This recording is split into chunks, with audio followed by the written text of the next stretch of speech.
All right, ladies and gentlemen, we are here in Racine, Wisconsin at the old MKE Pub Tavern. What is it, pub? Yep. All right, and we are on our first field trip, first remote location. My name is Evan Rafferty, as always. With me here is Jay Clancy and Patrick Whistler. And ladies and gentlemen, this is the 1, 2, 3, 4 Shots podcast. And today we have a very special guest. His name is Matty Rangel. You can find him featuring the train. Yeah, this is also our first outdoor recording. Wisconsin, baby. This train comes by once a week. All right, we're going to do this over again. We'll see how it goes. I was gonna say. I think this is funny. Classic material right here. You can't plan that, really. You just can't. Yeah, right. And just when you think he's done, this train comes by once a week. Literally, once a week. That's it. Oh, totally. But they make sure.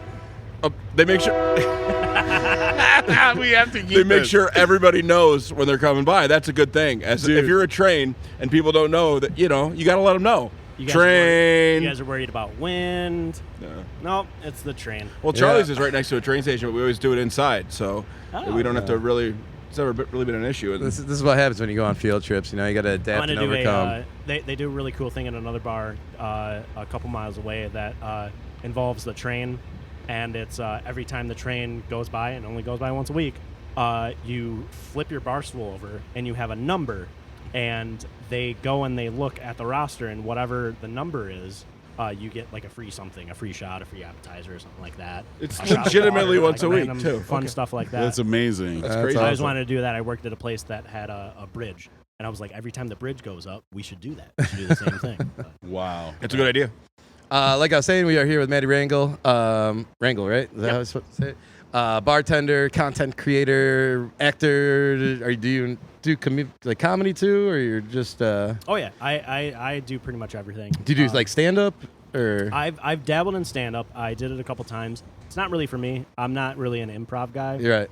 I like to, and that's why I really enjoy TikTok and stuff. Is because you like the structure more of like having it prepared, like a scene put together and. Yeah, I was brought up in theater. My dad did theater, and I saw him in 4th grade and said, you know what? That's what I want to do for the rest of my life. That's very cool. I was brought up in theater because it's extremely not easy. A lot easier than just being in movies or TV, especially if you're a kid from a small town in Wisconsin. Right. So it was easier doing community theater than being like, oh, well, let me, try and go get an agent and things like that. I'm going to move to L.A. and live in a car for a couple months. Yeah, right. So it was a lot easier to do community theater and things like that. And, I mean, I love my upbringing with that type of stuff. It taught me a lot of things. But I didn't do even classical theater for a long time. But I didn't do any movies until I was, I think, like 23 years old. Oh, very something cool. Like that. So it just helped with my structure with things like that. But yeah, theater's basically my background with that type of stuff. And I almost forgot, this is time for shot number 1. Yeah. We are drinking Jameson today. Cheers. As always, cheers.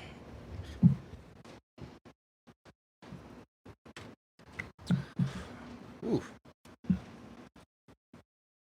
Shot number 1. Shot number 1. Well, very cool. So you were talking about, like, you started off doing theater when you were a kid. Mm-hmm. You said you did movies when you were 24? Yeah. Anything like we would have seen, or? No, not necessarily. I mean, obviously, you can look it up on YouTube. It's pretty small budget and kind of cringy. But I've done stuff. I've dabbled.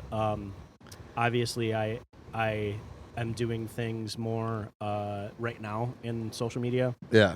But like I said, I really enjoy kind of the structure of being like, okay, I know exactly what I'm doing, and especially because I can just kind of do a take and then be like, you know what? I sounded dumb doing that. Let me go back and do it again. And I'll do it again, right. With it. And that's kind of the thing about theater, but it's not, because you can only do it one time. So that's what I really enjoy with these things, with all the social media. Tell the people like where to find you on all your socials and stuff like that. So it usually pretty much throughout all my socials is just my name. On Facebook, my name's Matthew Rangel. On YouTube and Instagram, it is The Real Matty Rangel. and then on TikTok is the real Matty R. Yeah. And dude, like I said, I appreciate you letting us come up here and hang out with you and getting drunk with you and stuff. So we started following you with our, like our podcast Instagram a little while back. We just got it, kind of started getting into it recently. Yeah. And you were definitely one of the first ones I started following on it, just because like your shit's hilarious. Like, I mean, I know my favorite one you did recently. It was the Blender video you did. That one's good. The Office Space thing. That was one of and I was my like, two things. Like, one, Office Still in my Space. trunk. Blender's still in my trunk right now. I like the lemon drop chef one. The lemon drop one, Yeah. The was that off of the bear or whatever? Yeah, off the bear. Yeah. I've reposted that a couple times. They actually they reached out to me. Oh no shit. Yeah, and a producer from the bear reached out to me, and I signed a bunch of contracts and things like that because they wanted to use it in their promo for season 2. And they were like, if we do use this, like here's the contracts and things like that. And I was like, yeah, sure, cool, go ahead. They ended up not using it, but it was super fun. Yeah, I mean, just to even be like in talks with them has got to be like, pretty cool. It was just some one-off thing where I watched the first season and I was like, hey Saul, you want to come do this with me? After hours at the bar, and he was like, yeah, sure. And we just did it in one night, hung out, and is that a guy that you bartend with, or yeah? Saul is he actually started out as just a regular and was hanging out, and I feel like a lot of people can say that in the industry. Oh, definitely. They started out as a regular, and then he started bouncing. I think he's like 6'6". So he's a very tall, intimidating guy. Yeah. So he started out bouncing a little bit, and then he was like, I kind of want to bartend, and they gave him a shift here and there at certain places. But he has his day job too sometimes. Yeah. Just the same thing as a lot of people around. He's got a kid and just trying to make an honest living and get a couple extra bucks on the side. Yeah. He hangs out with us quite often. But he was like one of my first regulars at a bar that I first started at. So in those videos, like, because I've seen a couple people like reoccur. You got the one girl bartender that's in a couple of them with you. Then like a couple of the dudes that are like, do you work with all of them? Are they just friends or? Yeah, pretty much everybody. And it's always on a volunteer basis. Yeah. Especially, I hate that I have to say this, but especially with women, people online are, kind of gross and creepy sometimes. Yeah. Oh, for sure. Especially if they're anonymous, with fake usernames and no profile picture and things like that. Right. So it's always a 100% volunteer basis. And if I can't find somebody to do, I need somebody to do a part with me, opposite me, and I can't find somebody, I'm just like, you know what? It is what it is. I'll save it and I'll shelve it for another time. Yeah. I have a notes app on my phone that has 26 pages of TikTok ideas. Nice. But a lot of my friends are really, really happy and excited to do things with me. Hannah, she's probably the one you're talking about. The blonde one, yeah. She's always awesome and excited to do it, for the most part, usually. Sometimes, she's like, I'm not feeling it today. And I'm like, cool, we'll save it for next week or something like that. But a lot of friends, too, that I work with. Dan Dreckman, he's been in a ton of them. Josh Lekas, Saul, they've all been in a bunch of them. My friend Torres, Ben, they just are either regulars or people that I work with or people that I'm just hanging out at the bar with. And I'm like, hey, you want to jump in and do this with me real quick? Earlier today, I was at the bar, and I grabbed my buddy Paulie, who owns a Greek restaurant, Cuisina, right around the corner from the bar. He was in, and him and Dan Dreckman, and I said, hey, let's film this real quick. And they were like, yeah, sure. What do you need me to do? What do you need me to say? Nice. Right. So how long have you been like creating content like for like TikTok and Instagram and all that stuff? I kind of was I kind of gave TikTok a very big pushback for a very long time. I think everybody over the age of older than teenagers for a while. It seemed like a kid's thing, right? Yeah. But then now there's so much cool bartender content and stuff out there that's not, just like a 15-year-old doing some stupid dance off of Fortnite. You know what I mean? Yeah. Oh, absolutely. Yeah. Right. I kind of wanted to. Like I said, I've been doing theater for years and years now, and I had actually just graduated from college with a degree in theater arts, and the pandemic hit a month later. Oh, wow. Yeah. So it really wasn't a great time for me to start looking for acting work, obviously. And so we got through that. I had some personal family tragedies that I had to get through during the 2020 and 2021 years.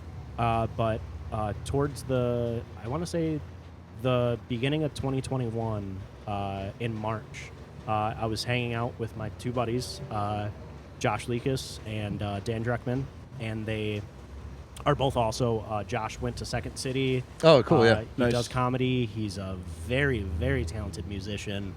Dan's also a fantastic musician too, and Dan does like film and radio and things like that. So we all kind of had this like connection of like, we have talent, we have an outlet, like what are we gonna do with it? And we were texting, late night one time. Obviously, we were all probably drunk as like 6 a.m. We're all bartenders as well. So we were texting each other and being like, "Hey, like let's do something." That was almost like how we started doing this. We were texting, talking, drunk, and we're like, we absolutely have no talents. We all like to drink. Let's record it. And that's Right. kind of how we started off. Yeah. We let the ridiculous bar patron be the talent. Yeah. And then we talk about it. You know what I mean? Somebody who did something you couldn't believe that they would ever think was okay to do in public at a bar. That's the story, and that's Yeah. how we get around. That's how we weasel around the fact that we aren't talented. Yeah, I honestly disagree. You guys seem very professional. Thanks. Yeah, speak for yourself. Yeah, I was guys. totally fishing. We've actually cut a couple episodes right there because people haven't complimented us, but thank you. So we'll keep going. Yeah, so I mean that's kind of how it started. Was we were texting one night, fell asleep. I woke up at like 9. Sorry, excuse me. No worries, you're good. Woke up at like 9 hours later at like 3 p.m. and text the group chat again and was like, I have this idea. Let's do it. And my buddy Dan was actually working that day, opening the bar. And he was like, yeah, can we film it real quick? And I was like, I don't know. I've never used TikTok. Maybe. Let me just see. And he was like, yeah, come over. So went to the bar. We filmed the TikTok. And it's, I don't want to say one of my most viral, definitely my most viral one that's on Facebook. One of my most viral that's been on TikTok. But it's just him, and he's popping up from anywhere, just saying dice, and he like slams the dice down, and it's like him doing that like 6 or 7 times, and it's kind of just like, oh yeah, like a Wisconsin dive bar bartender. Yeah. What trying dice to game do you coax guys into play? playing dice. Usually we play aces. Okay. But I mean, I've played, if you name it, liar's dice, fours, I don't ship know any of captain these crew, dice games. Really? any of that stuff. You don't know Ship Captain Crew? We play. My friends and I play a dice game we just call bar dice. There's That's it. there's a game called Rat, and the pot can get very big in that game because it's basically like you got 2 dice under a cup, and then you roll 2 dice, and you're betting on whether or not your 2 dice are higher than what's under the cup. Yeah, liar's dice. Yeah, and we call it liar's okay, dice. yeah, so we call it Rat, and if you match it, the pot, you got to double the pot or whatever, Yep. and all that crap.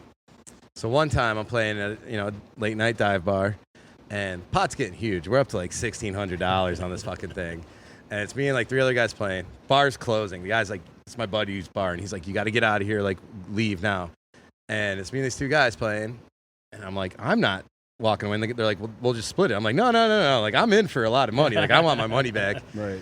And so we actually go out to the alley, like right next to the bar, start playing. Yeah. My buddy calls me up from the bar, and he's like, cops are like coming here. They say they can hear someone playing dice in the alley. Like, you guys got to get out of here. It's an oddly specific thing for them to know what it sounds like, but Yeah. unless you guys it's are like like the World yelling Series like of we're dice." playing dice, woo, dice At that time- alley dice. At that time, Oh, I'm we- sorry, I got excited. At that time, we might have actually been doing that. So then we walk across the street, and there's like a park, like in the middle of like the town we're from. Yeah. And we start finishing the game on like a slide, like at this park. And all of a sudden, it's like, whoop, whoop, spotlight on us. Cop comes walking up, like, what are you guys doing? And one of the guys I'm playing with just turns around, pulls out his wallet, flips it down. Dude's a DEA agent. I didn't even know. I didn't know the guy or anything. He said, we're good. He just walks over there. It's like, we're good. 2 minutes later, I'm walking home with like $1,200 in my pocket. Nice, Like, thank God this guy had his badge on him. Oh. good shit. You know, Nice. you don't bring that out until you absolutely Right. need to bring that out. Well, because I think I ended up taking like 800 of that from him, so he was Yeah. kind of upset about it, but Yeah. whatever. Yeah. Would you say like that skit that went viral, like the one with the dice, is that like your favorite one, or what was your favorite one you made? I got a lot of favorites, but that one was like my first. So that's why, like, because I had no idea what TikTok was. Right. And I was like, let me check it out.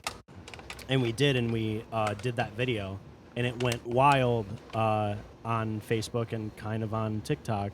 And that was my first video I ever did on TikTok, and I was like, well, this is kind of all right. Here's the outlet that I've been searching for. How many for views years. did you get that you consider like it went viral? Like For that one, that was my first video. That went. It was like 480,000 views. holy shit! On Facebook, I think it was. Yeah, we do pretty good too. I think it was close to like We have like on at least Facebook. 1,000 Total. Yeah, Yeah. for all 15 Oh. episodes. The one that same video I posted on Facebook though, and that was at I think like 1.2 million. So you got the on 1.2 on Facebook, and then and then 400,000 on 400,000 TikTok. on TikTok. Nice. Good shit, dude. But it was it was serotonin. It was like Yeah. I was got that kind of fulfillment from like A little bit of a okay, high. we made this video, like we made this content, and it went crazy, and I literally was just hooked. Got ever it. Yeah. since, and was Wow. like, well, you know, I guess I'm doing we'd TikTok, get like a man. million views and they'd find me dead the next day. For sure. Did you? Because here's something like we are definitely Probably both not, of us. Just twin heart attacks. we are 15 definitely not miles on that apart. scale. Yeah. But it's like I find myself like when we put out a new video, even I'm like, and we don't even have video; it's just audio, Yeah. But like I'm like constantly checking, and I'm like, ooh, we like got 5 over the last hour, like 5 views. Like, were you like sitting there like all day, like on your phone, like watching it blow up? Or Oh yeah, just refreshing and refreshing and refreshing. And I actually had to turn. That makes me feel normal, actually. Okay. I had to turn my notifications off Did you? because my phone would ding every 2 seconds. So I don't have notifications on TikTok or on Instagram Yeah. because it's just too much. It just keeps blowing up. Right. And I guess it's a little bit of a humble brag. And I want to say too, I don't take that shit for granted. And a lot of that stuff, a lot of my videos and a lot of my ideas come from all my friends, and they're very much in it just with me. And a lot of them also take pride in that too.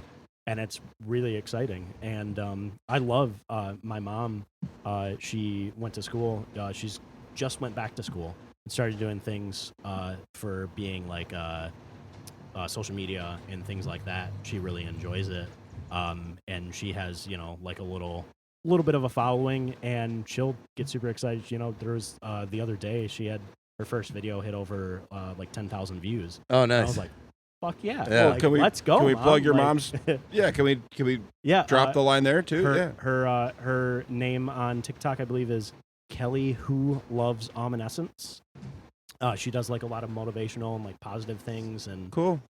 things like that. And she's fantastic. Obviously, I would not be here without her. Right. That's how that works, It's really exciting, and I love a lot of people that I do social media with. And they're Cool. just like, how did you do it? And I honestly can say I'm lucky, and I surround myself with really fucking awesome people that are arguably more talented than me. Yeah. And I had the outlet and the idea that one little sliver went through, and it's blossomed into something beautiful. But, Yeah. Right.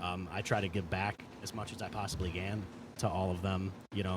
When I got my first big check from Facebook, first and only big check from Facebook, I went to the bars and found every single person that I had ever done videos with, and just fucking threw money at them, shots and beers and all that shit's on me, because it wasn't the money that I made, it was the money that we made. Right. I'm Yeah. all about collaborations. Yeah. It's the same thing I do with. Well, we appreciate you being about the collaborations. Yeah. Absolutely. It's the same thing I do with a lot of the merchandise that I wear on my TikToks and videos and things like that. Is a lot of the stuff is from like local people from town that make shirts and things like that. Oh, cool. Or like local artists and things like that. Because I can just wear a random American Eagle T-shirt, who gives a fuck? And that video goes viral, but I can wear a T-shirt from my buddy D Hutch that says Root City, and it's his downtown establishment that he does stuff for. Yeah. And that does things for him. People are in the comments like, "Where'd you get that shirt? Where'd you get that shirt?" You know. Yeah. Next thing you know, you got 500,000 Yeah. people seeing that. Yeah, it's collaboration, not competition for me, and I love doing that. You know, especially your friends gas you up, you gas your friends up, and same thing with that, with bars, all that stuff. Very cool. I have Again- a motorcycle. Again, we are recording outside. Just a heads up. Which, by the way, Maybe that wasn't even a motorcycle. I don't I know. love the patio out here. Got the Yeah. bag set up and everything. It's nice. We, Do you guys have like bag leagues out here or bag tournaments or just? We actually we just started up a leagues, so they bought this place. The owners bought this place. B Tom, Andrew, and Austin. They bought it I think in like spring or summer of last year. Okay. We started out in like September or so, something like that. So they bought it and they didn't just buy it and keep it. They overhauled, like kind of redid yeah. some of it. A lot of this is like their work and Yeah, they definitely bought it and fixed it up. I mean, it's been a bar for a really, really long time, so it definitely needed a lot of TLC. Sure. It looks like it's been updated recently. Like, yeah. I mean, your floors and everything. Oh, yeah. That's I told him earlier, right when we walked in. I'm like, this is like Tile the in the cleanest, bathroom yeah, looks the cleanest nice, dive yeah. bar I've Yeah. ever been in. There were a couple things that were 100% turnkey, but there were a couple things that were 100% very needing to be get a little TLC on them. Yeah. Right. But Yeah, you guys were joking about the bathroom, and I walked in there. I was like, "This is hands down the nicest bar bathroom in the state of Wisconsin." Absolutely. I would eat off of everybody- this. Everybody yells about how tiny it is. And It's I'm like, not. you know what? At It's least not, it's clean, dude. man. Dude, yeah. Jesus At least It's it doesn't smell roomier like than I pee. can think of at least 2 bars up by us. That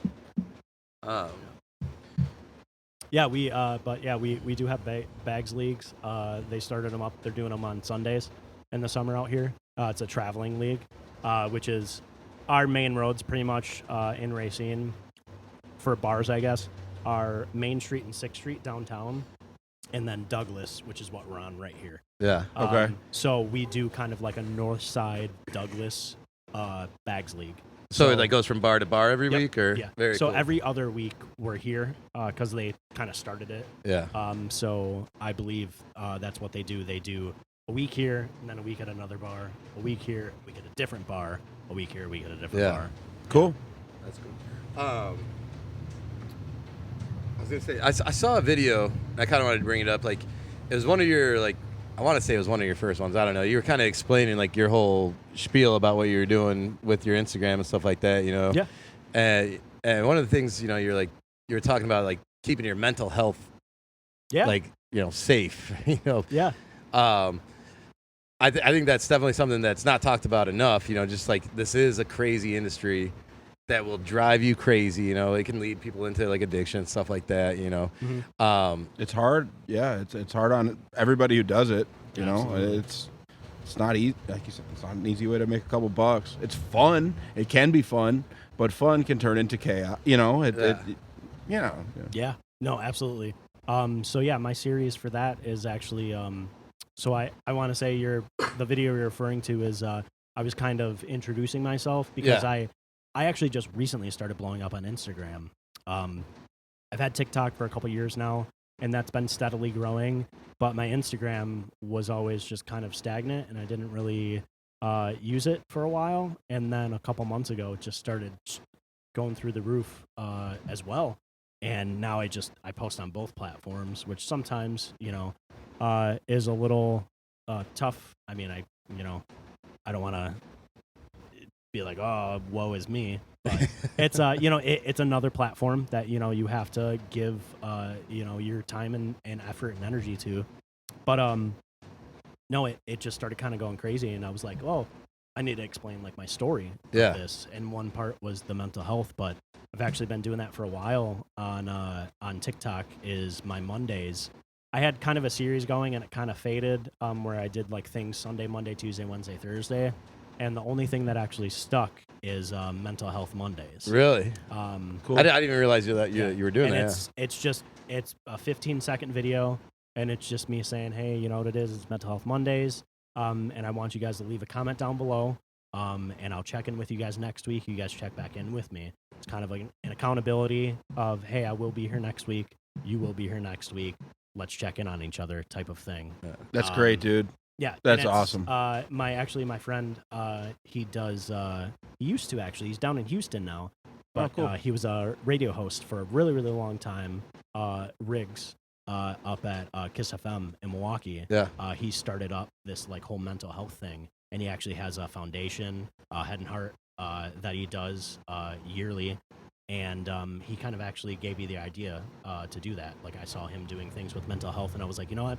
It is kind of like a stigma, and it's tough. In this in the business, industry. it's gonna happen. Like if you go through, whether it's a busy night or a slow night, you're gonna just.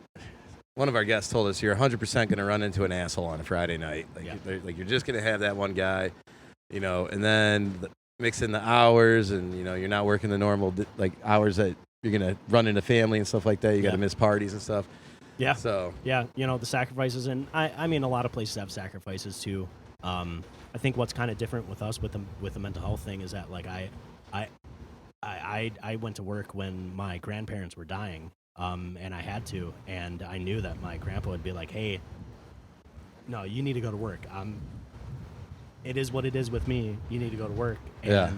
I had to go to work, and I went to work, and I put on a happy face. But also like I was sitting in between, some of those days I got off shift and I sat down and I was sitting in between Dan and Josh, and I just broke down and started sobbing, and they were right there with me, right next to me, helping me through it. And that's the same thing as I have been a bartender when somebody comes in and, they do a shot for somebody that had just recently passed away, and they're a wreck and they're a mess, and that toll jumps in on you as well. Oh yeah. Because I've been on all sides of that, and it's tough, and it does take a toll on you, and there are certain things that you can do to suppress it, that are good or bad depending on who you are, but it's all kind of a mask that sometimes if we don't let go, it's going to catch up to us, and something tragic's going to happen.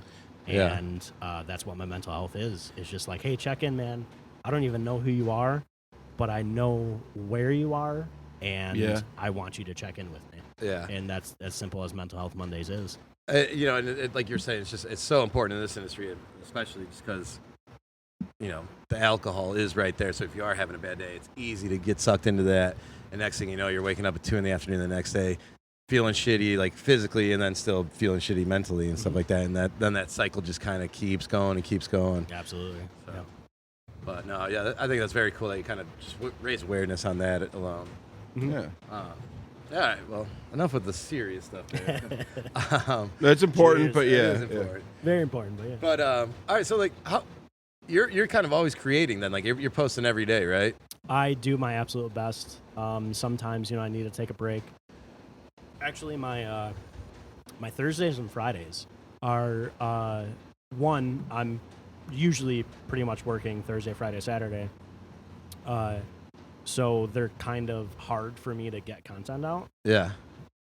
Ooh, excuse me, this fucking hams is killing me right now. So my weekends are kind of tough to get content out, but actually my weekends are actually the toughest to get views, because Everybody a lot that's of my watching is creators working. Are working. Yeah. Working doubles. Yeah. And The fun part about that is that I've noticed, specifically with Instagram now, is that my memes on weekends pop off, specifically between midnight and 4 a.m, because that's when my people are getting off. Right. And they're just And then power they're just scrolling. looking Yeah. at the meme and they're like, that service industry meme is really funny. Yeah. So and those are a lot easier to do and hold in my bank and just post real quick. So that's really, really fun to do on the weekends, but also, like saving videos and things like that, so that I can post them. I try to post like 2, 3, or 4 a day, something like that on social media, just to get that presence out. And, even if it's a throwaway, fun little viral of the week sound, it's something out there with my face. So I try to do that. But my best engagements are like Sunday, Monday, Tuesday, Wednesday. Specifically Sunday. My Sunday and Sunday nights usually just fucking crack off. And that's usually when everybody in the industry is hitting the Friday couch night, or something man, like yeah. that. Yeah. Very cool. Like, you do all the editing, I'm guessing, and everything like that yourself, right? I do. And that's actually why I specifically jumped on TikTok. I had always wanted to do, I think, man, if you go to my YouTube, you can find videos from me like 2013. There's only like 3 or 4 of them of me doing like a monologue or like telling a story or something like that. Yeah. And it's just super hard and difficult. Like for me personally, it was back then very hard and difficult to edit something or like do something, do a couple takes and like edit things together. It was tough to do that for the longest time. And then TikTok came around and I posted that one video and did it in 5 minutes. And was like, it was actually really easy to edit. Yeah, their like platform is actually pretty easy to mess and with. It's super fun.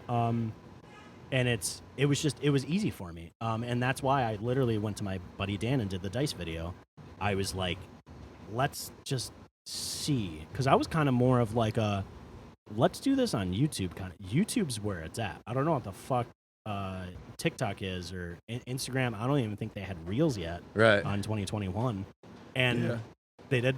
I'm saying I agree with you. I don't know if they did. It just like it was a lot of that stuff was kind of in its infancy, and like I didn't know how to do it. I didn't download TikTok.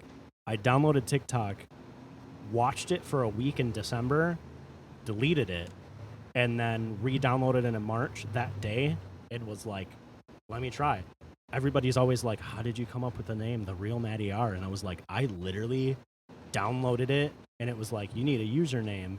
And I had saw from a couple previous months, there was somebody called like The Real Jeff Daniels or like something like that. It was like a famous person. Yeah. It was like, hey, I'm this actual real famous person. And I couldn't get like any of my nicknames. Usually everybody calls me Chewy. I couldn't get that nickname or like get my name or anything. And I didn't really want to use like my full name at that point. I was like, what do I do? What are the cool kids doing? And it was, what stuck in my head was The Real whatever your name is. So I was like, well, I always like to be called Maddie. So I'll put The Real Maddie, and The Real Maddie was taken. So I took R for my last name, and I was like, The Real Maddie R. There you go. It is. And that first video went viral, and I was like, well, I can never change this name again. Yeah, right. Yeah. It's going to be there for forever. Yeah. The other Maddie's like, damn it. There's a bunch. There's like a Real Maddie M, a Real Maddie S, like, yeah, a bunch of guys. But yeah, I'm pretty sure, yeah, the real, like, I want to say it's like the real Maddie, it was taken. And then I was just like, what about an R? And I popped in an R, and it was like, you're good. And I was like, well, fuck it. Well, we're going to go find who the real Maddie is and just troll him and shit. You want to switch? No. Okay. A lot of people actually, like, for some reason, they think it's the real Matt YR. And I was like, this is like the Young and the Restless. What does the YR stand for? You know? Yeah. Right. All right. A penis mightier. All right, let's end segment number 1 right there. We are up here in Racine, Wisconsin, at the old MKE Pub on Douglas Street. Come hit them up if you're ever out here. Sitting here with Matty Rangel. Thanks again for doing this with us. End of segment 1. Time for shot number 2. Hey. Cheers, guys. Cheers. Field trip.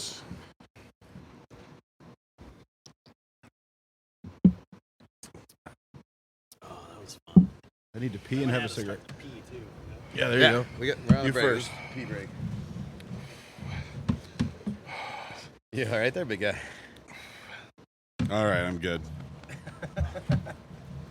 I'm. Mel's probably leaving in a couple minutes here, but my cousin actually is bartending after. Dashing your ID? No, dude, I look like I can't go near schools in this shit. So that's what I just posted.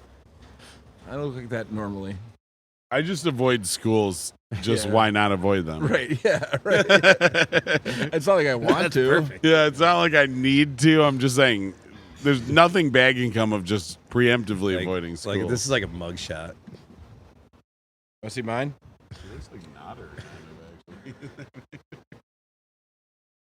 Dude, you look like fucking Ted Bundy. John Wayne Gacy, based on my build. That's what I'm thinking of. Yeah, fuck you guys. Oh, you got a Wisconsin ID. Yeah, technically I live in Twin Lakes, Wisconsin. I'm wearing the same shirt in this picture I'm wearing right now. Yeah, you are. Holy shit. This actually happened to me at fucking Dominic's in Lake Bluff. I was like 23, and I come up to purchase alcohol, and the lady, who I know knows me because I've been buying alcohol there for years already at that point, is like, this doesn't look like you. And I lean over and point at the ID, and I'm like, I'm wearing the same fucking shirt in this picture that I am wearing right now. And it was like a brown and green plaid shirt, and she looks at me and she's like, all right. She probably thought you just made it that day or something. Yeah, right. Just made it in my basement. In right away. So much effort. How much of a coincidence? You could just try at 3 places, and I told you the story about the kid that one will ID tell had you a without an backwards ID. hat on. It's just the way it works. And he was wearing the same backwards hat. He's like, look, it's me. I was like, you just fucking made that somehow. I don't know. We had You one. can't have a hat on in your ID picture. I don't He's got a think they really backwards care, baseball but hat. He's like, no, in Minnesota you can. If it's religious preference, you can. And I looked it up. No, you can't. We had one, on the back of the Illinois ones, they have like the picture of you. And the Yeah. picture of this kid was literally like a stick figure, like drawn in. I was like, it's very That's funny, creative, yeah. man. But my buddy had a fake ID made, and just for fun, he made the name Modic Hertz. Which is like, Yeah. it's well just dumb be because fucking like at McLovin. least Seymour Butts is like Seymour is a real name. He just made up the name Modic. You know, it's like Polish. Modic Hertz. Yeah. on the northwest side. And then after he got the fake, he took his Sharpie and drew a mustache on his own fake ID. That never Just- works. Eh. Sounds like a real. If they real want it to genius. work, they're not the FBI. It's not their job. Literally isn't. As long as the date's good. Yeah. As long as the date's good and this kid doesn't get in trouble. Yeah. Did I tell you there was this kid shows Disclaimer, we don't to really believe that Charlie's. card hard. up and he has a passport. He doesn't have his ID, he has a passport. And I'm like, all right, yeah, who would fake a passport? But it's an expired passport of him probably when he was 3 years old. And it's been expired for like 15 years. Look at the picture. And This he doesn't look shows like it to me, and I'm like, okay, like I can't serve you. He's like, well, they did at the other bar. And I was like, then go back to the other bar. Right. The expired thing pisses me off, though, because they're like, oh, Also dying. your driver's license expired yesterday. I'm like, well, I'm not fucking younger than I was yesterday. No, I mean, It's like, a law, though. Yeah. the one thing that pisses me off is the picture of the ID. I have a picture of my I ID. feel like that's the thing is that like then you could get that expired license. Hand it off to somebody. And then say you lost it and get a new one. That's the whole reason. And that they're you going to can't want to take look like expired. me? It's possible. Come on. You got Well, enough there's frat still the bros. picture. I don't know. Yeah, all right. Why do they have to expire, I guess, is a good question, too. Arizona, they don't. Like in Arizona, it's no, like it's 50 20 years, yeah. 50 years. 50?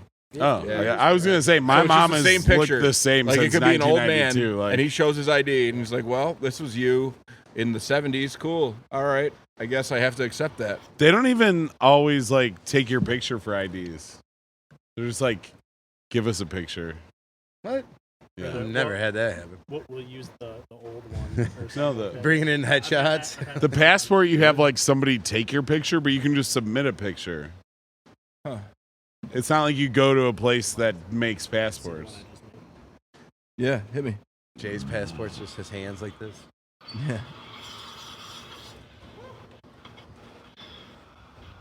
Nice. Jay, you literally just did that. Yeah, at Charlie's. It was 2 hours ago, 3 hours ago now. Every bathroom's the basement. I did not shit bathroom here, when you're for the record. closed. Literally, that was right before I drove here. It's like, I got an idea. Give me the keys. Bang, bang. I only shit at home unless it's like emergency level. Like I will suffer pain for hours Yeah, to avoid same. shitting at a That's- dive bar. But Are you remember kidding when me? we were about to get in an hour-long Uber dive together, bar and I had to shit? I figured I'd better take care of it. Yeah, our driver would not be up for those shenanigans. That guy kept that shit lickety clean. You know what I'm saying? Yeah, and that's the only reason why. Like I have certain places downtown where like there's that bar particularly, Pullman, Wisconsin, same owners as here. They have the men's bathroom is literally you have a horseshoe shaped bar like that, and then the men's bathroom a foot away. Yeah. Just From the fucking bar. blowing it up. And it's a single person, one use. There's Right. a urinal, a bathroom, a Right. sink, like a urinal, a toilet, and a sink, and that's it. The bathroom, Yeah. and you can't like. And I feel like I've gotten shit for it, pun intended, for a very long time. But like I have literally, it takes me 10 to 15 minutes to take Oh, a nice good shit. I'm not gonna like when I was in the military. If I had to if I had to make that shit 30 seconds, I could make it 30 seconds. But usually, But then you're I'm risking gonna sit there for 10 to aftershock, fucking and then you're 15 back minutes. there. Yeah. You know what I mean? So You I can't really just- enjoy that same bar. I have the privilege because I work here to be able to go in the basement, and they have a basement in the a bathroom in the basement. So I just go down there, take a nice little shit. I was just at a concert with one of my buddies, and it was like me and my girl, him and his girl, and he was telling me about like a couple weeks earlier they were at another concert, and they went to this like Mexican bar afterwards to meet up with like some of his buddies, and it was called Rosita's, and he's like, you know, it was just bumbling, dude. Like I had to go do it, and he like blew up the entire fucking place. So he like walked out. He's like, we got to go right now. And on their way out, his girlfriend's like, the only thing I hear is, who takes a shit at Rosita's? Oh, It's jeez. like, man, those single-use bathrooms. Ugh. Can't do it. If somebody's waiting on me, can't do it. No. But I mean, if it's multiple stalls and multiple urinals, if I'm at a fucking Brewer game, that is what it is, man. Yeah, I pooped at Gotta the do brat it. stop But like, many times. if I it's- went at the island last month. You took a shit at the island? I had to. I Someone fucking wait on had me? to. That Trust is me. I know. disgusting, dude. Fuck. The worst is the porta potty shit, man. Yeah. No, I had a Dude, buddy I that took one at the Great Taste of the Midwest in Madison one year, and even though it was just 9:30 in the fucking morning or something, some asshole had already shoved a pizza box in it, and I had no choice but to lay a huge fucking log right on this pizza box. It was You awful. just know whoever has to clean that out is going to have to. What am I gonna do? There was no other potties. It was like the only one in that parking lot. Just that job. He's just like, oh, fucking pizza box. Yeah, you open Not it. all like, heroes In wear this capes. situation, really a maybe you fucking just pizza littered. box. Littering is not good, but right now maybe it would have been. I don't know. Yeah, That's biodegradable. I would It have. might dissolve. We were going to a Sox I game, don't and my know. buddy had to take a shit at Union it would Station. get. Yeah, I was like, no. dude, Yikes. like, you definitely got syphilis or something from Yeah, walking in there. There's bums from all over the Right. country shitting there. Just to shoot yeah, heroin The funny thing up about Union Station, there's always some old man walking around with a cleaning card, but nothing's ever getting Oh, cleaned. fuck that. You know, you ever seen them actually cleaning? I don't know. They're just Fuck walking no. around with it, just Yeah, walking that's all you circles, gotta taking do. laps. Oh, shit. We should start the segment. yeah. Yeah, probably. All right. Ladies and gentlemen, it is time for segment 2 of this episode of the Four Shots Podcast. We are on a field trip up at MKE, or Old MKE Pub, up in Racine, Wisconsin. Sitting here with, holy shit, man, I just forgot your name. Matt The Rangel. real Matty R. The Matt real Real Matty Matty R. R. Matt Rangel. There we go. Everybody squeeze in. Hey, I'm famous. Cheers, boys. There we go. That's embarrassing. I don't think so. Keep going. Actually, I think it's I haven't fucked your name up. Usually, You it were takes like, I me forgot your forever. name, Matt, and I was like, actually, that Seems was like correct. That was brief enough for you to not have said you forgot it. You got it. Nailed it, bro. Don't worry. So normally we start the episode off with this, but we'll start segment 2 with this. Let's get into like what was your first job in the service industry? Like how long have you been in the service industry first of all? So I actually, jumping back to my previous history, I was going to school in Kenosha to be an actor. Mhm. Got my degree in that. But when I left a high-paying job to pursue my acting career. And a month into doing that, I was working at a pizza place and was like, well, This isn't really great money, but I mean, it pays the bills, and I got What kind of pizza places was it, like come in and get a slice, or was Papa it like Murphy's. oh, okay, so like a it's take and fast food, bake. like yeah. like a take and bake place.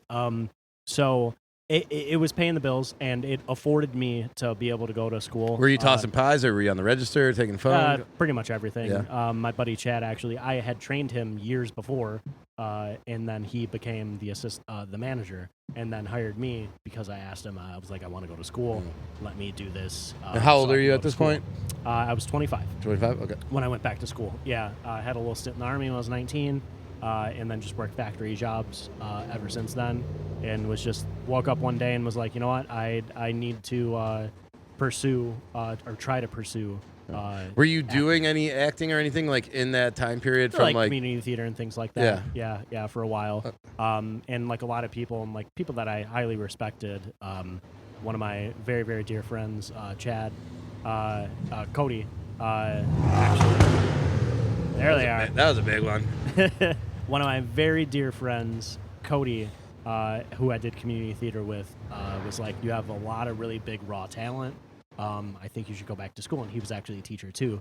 He was like, go back to school, go to college, and kind of hone in that talent. And I took that to heart, and I eventually did take his advice and went back to college. And when I did, I was working at this pizza place. And then like a month in, it was actually one of my brother's birthdays, and I was out with a couple of them and hanging out with them at a local downtown place. And it was insanely busy. And I had known the bar manager through playing kickball with her. And so I was like, wow, she's slammed. Like, I was like, I wish I could help her out. And I was like, you know what? Let me clear these tables. So I just started grabbing a bunch of empty glasses and bringing them up to the bar. And it was a very big bar. So they had to physically like go all the way out of their way to clear a table. Yeah, and it was just her working at the time. So I started clearing some tables for her. And she was like, thank you. Can I buy you a beer? And she was like, you know what? I should hire you. And I was like, how much are you paying? I've never been in the service industry. What's up? Yeah. And she was like, come by next week. And I came by next week, you know, like all nice and dressed up, looking for an interview. And she was like, all right, man, when can you start? I'm going to have you bar back for a little bit. And the rest is fucking history. I bar back for a couple months, became a bartender, turned into the senior bartender. Was that in Racine up here? Or? Yeah, that was in Racine at a place we shall not name. That's by all means, not man. a fan of there that you go. place anymore. But it is what it is. It got me my first start, and I am. How long were you grateful. bar backing before you started bartending? About 3 or 4 months. Okay. Yeah, and then I was there for about 3 years, and then switched to a couple different places. Was that like just kind of like a pub, like dive bar, like type place, or? Yeah, it was a pub and grill. Yeah.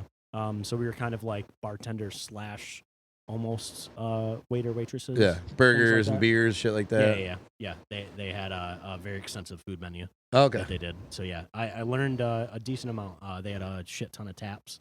So I learned a lot about beers and a lot about food at that place. Okay. Yeah. Very cool. And then from there, you end up going to. I ended up at Brick House, which is actually downtown as well. It's actually a 3-4 kind of like a club. So they have 2 bars and they have 3 floors. Like a womp womp, like dance club? Oh, yeah, dance club for sure. Womp womp. Still very, very popular. I would have been like, unts. Really, really fun place Just to really be, especially if you're styles of fucking dance music. young and hip and want to dance. It's a very good place to be at. Is that like? Are you guys like only busy like on the weekends at a place like that around here? That place definitely for sure. Their clientele, and that's what their business model kind of is. Right. Yeah. Because we actually have downtown in that area, on Main Street and 6th Street, we have, I want to say like 22 bars within a mile radius. Oh, really? So every place kind of like, it's like, okay, where like, are You you gotta doing find the your same niche, thing, yeah. or are you going to find like your niche? You know, we have an Irish bar, we have a country bar, we have a straight up dive bar, and then we have a bar that's classy with cocktails.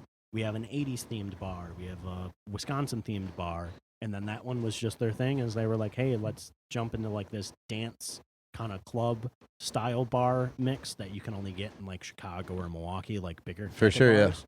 Because they had just like the capacity for it. They have 3 floors, 2 bars. Yeah. So they kind of embraced that and have been doing that ever since. All right. So, do you still work there? Or? I don't. Okay. And when you're when you were there, that's more like pump and dump, like just a bunch of shots going out, like shit Yeah, like yeah, that? definitely. Vodka Red Bulls. Oh yeah, vodka Red Bulls, Modelo's, Patron. I want to say like everybody's like, oh yeah, like a dive bar, it's a beer and shot bar, and then that place would be different. It's not. It's just more volume. Yeah. It's just more people yelling at you. You know. You're right. A little bit louder because the music's louder. Yep. You know. Hey, can you turn the music up? What? So that you can yell over your friends louder, and then fuck off. Yeah. It's already up. It just be a bunch of domestics. We never really poured tap beers, which like the other place that I was at, basically exclusively fucking tap beers. Right. And then that place was just like bottled beers and shots, type of place. And it's just that place is completely different than the place that I worked at previously. It's completely different than the places that I work now. So so after that, where do you end up going? After that, I went to it's called the Void in downtown Racine, and that's our 80s 90s kind of dive bar. Oh, that's pretty fucking dope. And that's just beer and shot place. Working over there, Playing a bunch of like Def Leppard and shit like that. That's awesome. That's cool. I'm skipping a couple things, but I managed a bar also around there for a while, and that was a really great place. I loved it. Jen's actually managing it now. It's called Main Hub. It's a really fun place, great outdoor style place. But these are all within like blocks of each other. Yeah. They do bar crawls and things like that in pedal taverns and things like that just for that specific reason because there's so many in so small areas. Right. But yeah, I started working over there. I actually work up in Milwaukee too. It's a place called Mobcraft. You work there right now? Yeah. Mobcraft Brewing? You worked at Mobcraft? That's fucking cool. I work there. I'm there. I'll be there on Saturday. That place is awesome, man. Yeah. Well, I've never been to the actual physical location, but that's the one where like their It's like beer by committee. Yeah. Like somebody submits a recipe Literally. and then Mobcraft. that's mob. really cool, Yeah. man. Is it like all employees? Like your employees like submit the recipe or like No, just it's anybody? online. You can go online tonight and submit a recipe. And then they make it. I mean, you have to vote for it and get your friends to vote for it. That's pretty cool. It's kind of like a Yeah, contest. it's a really cool idea. They pick like the 4 or 6 like most viable ones and think the ones that are gonna actually like take off. Sell. Yeah. And then they take that and they have people vote for them. And basically, what you do is you vote by placing an actual order online for the beer, so they know specifically How much they could sell or whatever. We're actually gonna be able to sell this. This is gonna make a profit. Right. And they go and they sell that, and the one that wins, they brew it. They actually bring the person that, if they want to, they bring the person that submitted the idea to the brewery, and they actually help brew it. Cool. That's very cool. That's really, a cool really cool. concept. Yeah, it's awesome. So I actually work up there. So, Yeah, you've been able to get those in Chicago for years. Really? I've never seen them. Man. Yeah, they're neat. Well, yeah, We're I mean- actually doing. We're opening up a place in Woodstock, Oh, all right. Oh, cool. It's not too far from us. Woodstock, A Illinois. little while. It's an hour. I played golf out there before, though. Yeah, but so that place, I moved to the Void. I'm down there 1 day a week. I'm here where we're at 1 day a week, sometimes 2 days a week, and then I'm at Mobcraft on Saturdays up in Milwaukee, and then I dabble with 2 other places. I have keys. I know how to work there if like something goes wrong or crazy at Pub on Wisconsin, which are the same owners as here, and then at Toad Hall over downtown as well. They're more like an English style pub. Yeah. Yeah. Cool. So how many years total have you been in the business now? I want to say the beginning of next year will be 9. 9 so years? About 8.5. Yeah. 8.5 years. How many years bartending? Pretty much all of it? Yeah, pretty much all of it. I barred back for a couple months and then jumped in. And I mean, before that, I did some, obviously service industry, like food stuff and food work and things like that, but not like restaurants or like, kitchens or places that had bars. So I usually say about 8 to 9 years. I mean, it says a lot about you, like that, you've been to these many places and like you're working at 4 places right now, 5 places right now? Yeah. So I have, I would say 5. 5 would be a stretch. 4 would probably be the more accurate. Yeah. Well, that's got to say a lot that people actually like you and trust you. You know, if you're welcome at so many different places. I actually had somebody that that commented on my thing. You know, that was like saying something. It was just one of my 4th of July posts about like me being off and stuff like that. And they're like, "That's terrible." And you know, like no actual bartender would be off on the 4th of July. That's not true. Well, I was like, do you know who's working my shift right now? My owner Andrew. It was Tuesday. I usually work Tuesday opens here. He came and opened my shift for me because they take so they actually ask the bartenders, that is their actual shift, and they say, hey, do you want to work this shift? And if we say no, they ask the group and say, does anybody want to volunteer to work this shift? And if nobody ponies up, they say, okay, if we really want to be open, we will work that shift. Really? And then you do that. So like you're not like forced to come in on your shifts. They do that for most holidays. Oh, and on the holidays. cool. Okay. yeah, and that's the reason why I work at the places that I do work at, because I can do the same thing with my acting career. Is I can actually go to them and say, hey, my fucking my manager down in Chicago. I have a manager down in Chicago for acting. They want me in Minneapolis in 4 days for 3 days. Somebody's got to cover my shift, and they'll go, okay, go do it. See you later. Fucking kill it. Yeah.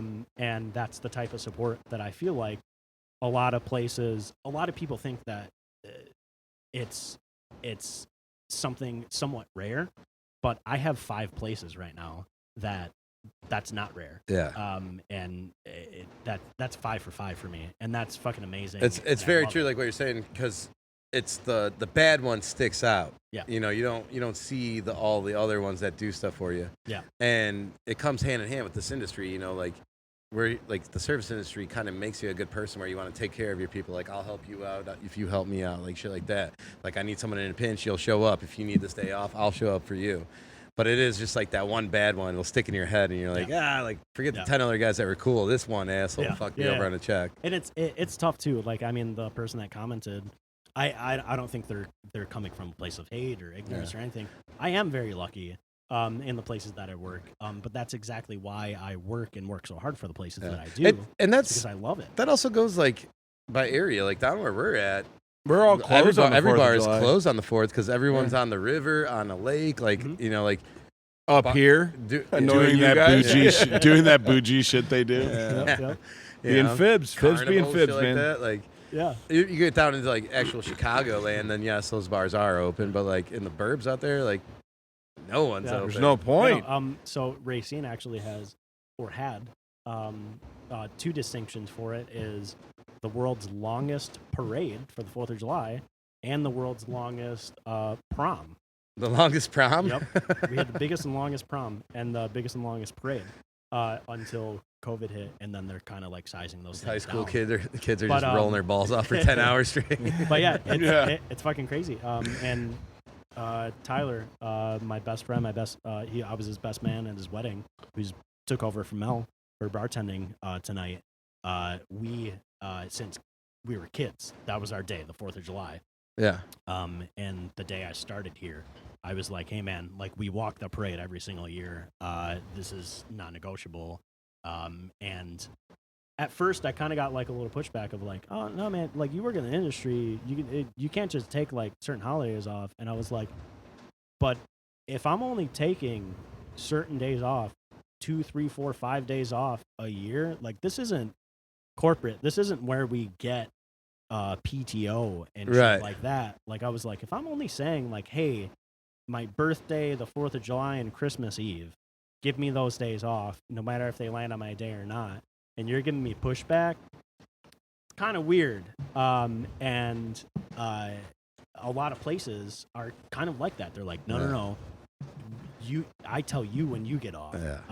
And I stopped working at places like that, and I switched into this whole thing, and which brings me back to the comment where they were like, you know, like, oh, nobody is ever gonna, you know, get off on the 4th of July in the service industry.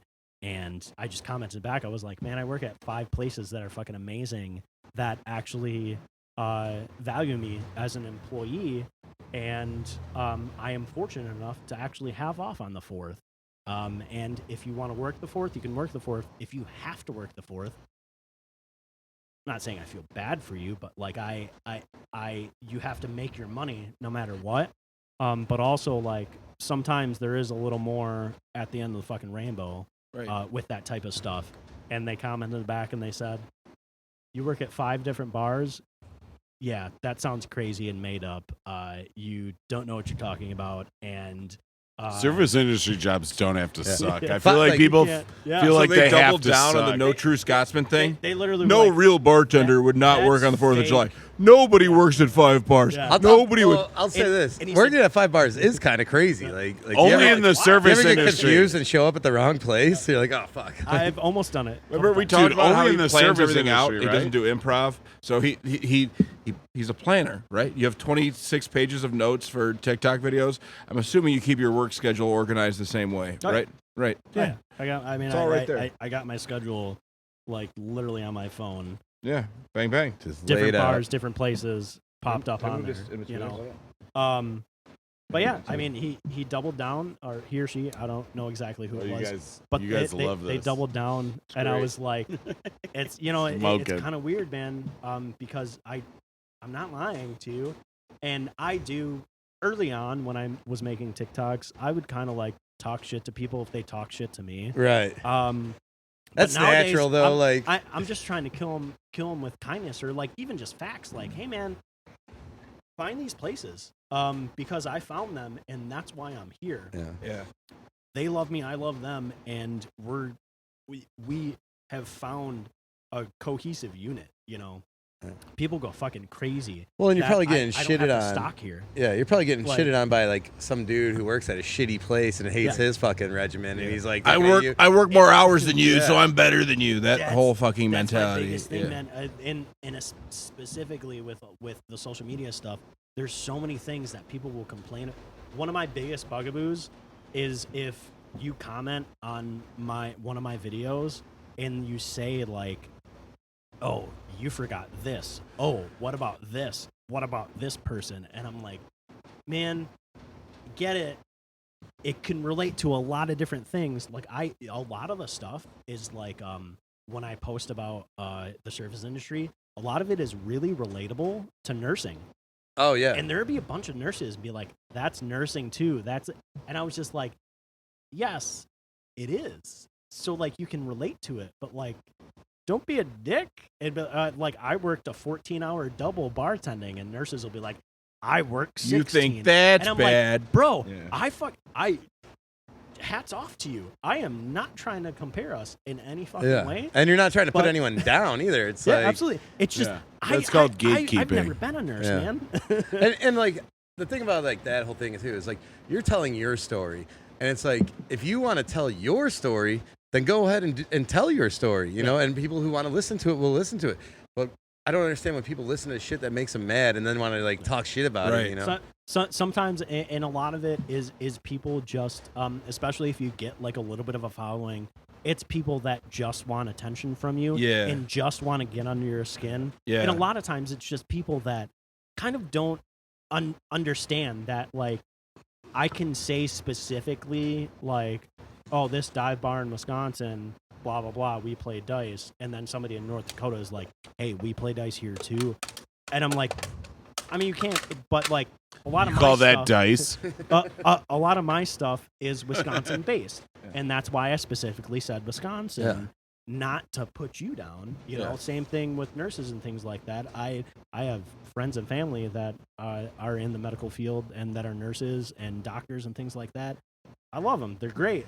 I appreciate them. I am never trying to compare my life versus somebody else's life. All of these No matter jobs have what. to get done. Yeah. Somebody has to do whatever is being done for society to move forward as a whole. Yeah. So to argue and to be like, well, yeah, like you're saying, like A little so side note off that, like one of my first bartending shifts, we're opening at like 10:30, and 4 fucking nurses come in, like full get up and everything, Nice. and just start drinking. And I'm literally sitting there, like they're ripping like shots and getting at it, and I'm like, like, holy fuck! Like, I would hate to be a patient. Like, where you guys are going? They're like, oh no, we just got done. I'm like, Yeah, oh okay, right. like, Yeah. Cool, I feel stupid now, but let me buy your shot. You guys obviously had a night. Yeah.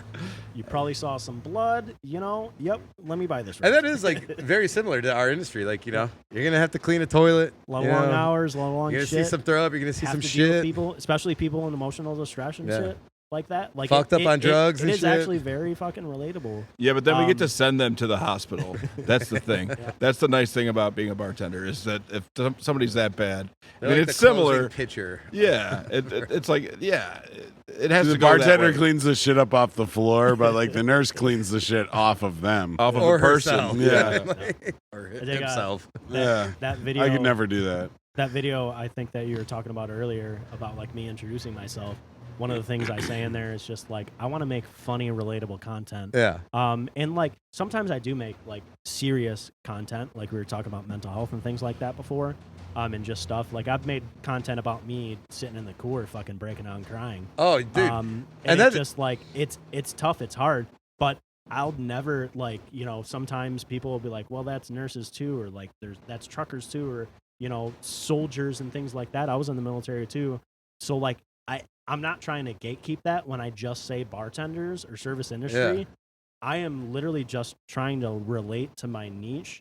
And if you agree with that as well as somebody that's not in the industry, that's in a different industry, please relate to that video that specific and one. say that you relate to it and just not be like, well, we have it harder than you. That or specific that's like this, thing you too know? is like it was a really funny meme back in like the COVID days when you know it was like some of you never drank from a hose before in the shows and then blah blah blah and like they were all like, you know, some of you never did this. And one of my favorite ones was like some of you never cried in a walk-in cooler before in the shows, and I'm like, that is so fucking true. Like, you know, it is. It's not to shut it out from anyone else. It's just you're celebrating what the bullshit we have to go through, which is kind of what we try to do on this podcast. You know, it's not to exclude anything from anybody because there are different crazy jobs. You know, like if you're working in an office at, you know, so and so, I'm not going to name a company or whatever, or in a warehouse. Right. You know, you definitely aren't getting shitted on or having to clean up throw up or puke or anything like that, or people aren't getting into fights and stuff like that right in front of you. Like that is limited to certain industries, and that's kind of what you're celebrating with your social media, and like what we're trying to do with this podcast is like This is to for ours. to show you the crazy shit that we are put through. Like I'm not saying you're not put through crazy shit as well, Right. but the average person has no idea like what we go through. Like If there was a perfect job, everybody would do it. And there's different people for different places and different things need to be done. And, you know, like, yeah, we vent about how shitty it is to bartend. And somebody else says, oh, but I did that. Well, okay, and you did. And I'm sorry that happened to you. And I'm sorry you had a rough day. someone talking shit about our podcast? I didn't know about this. No, I'm just saying in general. Like, I don't know, like, I've gotten the perception from people that like, oh, bartending's easy. Well, that's what we're here for. Yeah. It isn't. We're trying to show you, and if you want to take that angle and say, no, what I do is harder, good for you, man. Good for doing a harder job than I do. I'm making enough money to get by. The only That's what's person I feel important to sorry me. for is a redhead doing roofing in the middle of the summer. Yeah. There's a That's a Bill Burr perception joke. that Yeah. certain Yeah. jobs are hard or easy. I feel like any job where you have to talk to people automatically sucks. Yeah. Yeah. Like because you're just subject to anyone could walk into your bar and talk to you, the biggest douchebag in the universe, Oh yeah. and you're stuck right there behind the bar. Oh, you got to be on 100%. You're on point, and there's lots of jobs where you're like on the spot like that, but like any asshole of any degree of assholeness could just walk into the bar and you're dealing with them. A wise man once told me, if it wasn't for customers and employees, this would be the greatest gig ever. Yeah. Right. I just made a video previously to the poop video that I made that I showed you guys. That was the same exact thing, but it was about regulars. And it was it's a regular that comes down and sits at the bar. We take a shot, we drink it, and we just sit there in silence. And then there's another regular or another person that comes in the bar, and it's a new person, and they're just like, yap, yap, yap, yap, yap, yap, yap, yap. And the bartender's just like, fuck. And like, where do you go? What do you do? A lot You're of trapped our behind the stuff bar, is, man. It is based on tips and Yeah. things like that. And like, you have to engage with people even if you don't want to, even if you can't, you know, things like that. You're the monkey dancing for quarters. I've had to bartend funerals where people are fucking devastated and sobbing and crying and things like that. And honestly, probably the worst thing that I ever did, and I don't recommend anybody do this. My uncle Sean passed away a few years back. Sorry to hear that. And cheers, Uncle Sean. Yeah, cheers. He passed away. And my cousin Aragon was like, hey, you work at this place. I was at Brick House, the bar, and he was like, you know, I know you guys cater, like things like that. And I was like, yeah, come on in, we'll figure it out. And I did that with my owner and my bar manager at the time. And I was like, I'll work it for free. It's fine. It's family. It's, you know, it's with me. And like, I played this whole playlist that my cousin wanted for his dad. I put on, because we're all Packer fans. I put on the Super Bowls, and we were watching the Super Bowls and just like, you know, getting drunk and having fun. And my entire family was there, just crying and sobbing and having a great time and just celebrating his life. And I just was bartending through the entire thing. Yeah. Bartending through that entire thing.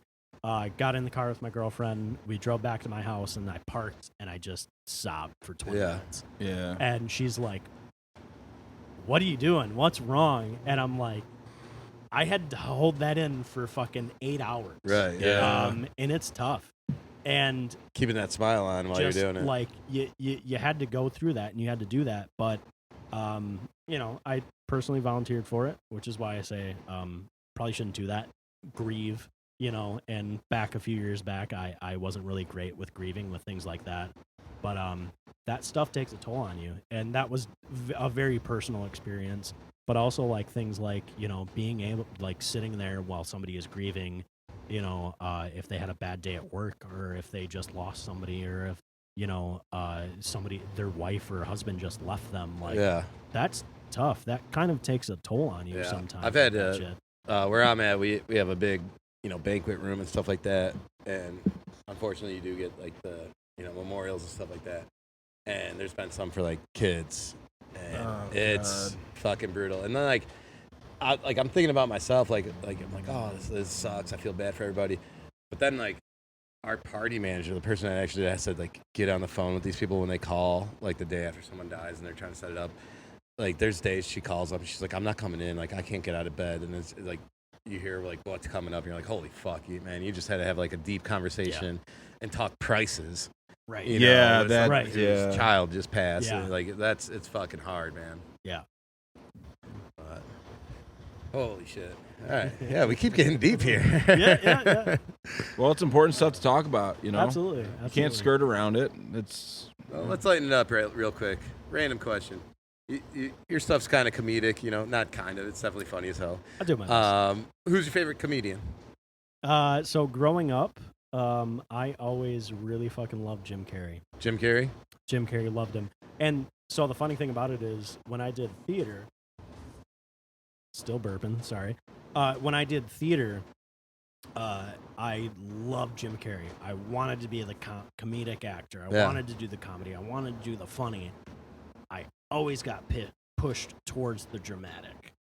Always did the dramatic, and everybody was like, no, man, you can cry on cue. Like you can do the quiet, like sad fucking guy thing. And so I always got pushed towards being like the sad kid. Yeah, got I always typecast wanted very to do young. the funny stuff. And I'm not saying that I'm bad at it. I have been told for years that I'm really good at the sad boy shit. But I always wanted to do the comedy things, and I love doing that stuff. I love making people laugh. Yeah. So when I was growing up as a kid, Jim Carrey was my number one go-to. My mom always said when I was a kid in the grocery stores that I would like make faces at people like, you know, everybody's like, oh, cute baby, like pointing towards him and things, I would just be like, just making weird faces at him. And she'd be like, stop, like, what are you doing, you weirdo? And I'd look at her and she'd be like, stop doing that. And I would like put my hands up and be like, ah, like she's going to hit me. And she was like, people are going to think I'm beating my kid. Like, just stop trying to make, Stop being so weird right now. Stop trying to make people laugh. Like, stop it. And she knew from that day forward, she was like, you're a comedian, you're a ham. You're trying to ham it up to all the people in the grocery store. She was like, you're going to be a comedian. Yeah. But I usually kind of do both. But so long story short, Jim Carrey. There we go. When you know, like obviously you started doing like your social media stuff because you had that background with theater and everything like that. Like you kind of seemed like you were raised in it. You said your dad was in it, your mom does some stuff and everything like that. What's your long-term goal? Like you're still going on auditions and stuff. It sounds like you still got a manager. Yeah. What's your long-term? Are you trying to get into TV, movies? Definitely. Do you just like doing content or? Yeah. So so the content, I mean, personally, just first started out as just I needed an outlet type of thing, and now I'm getting like, you know, awesome experiences like being around you guys doing podcasts and things like that.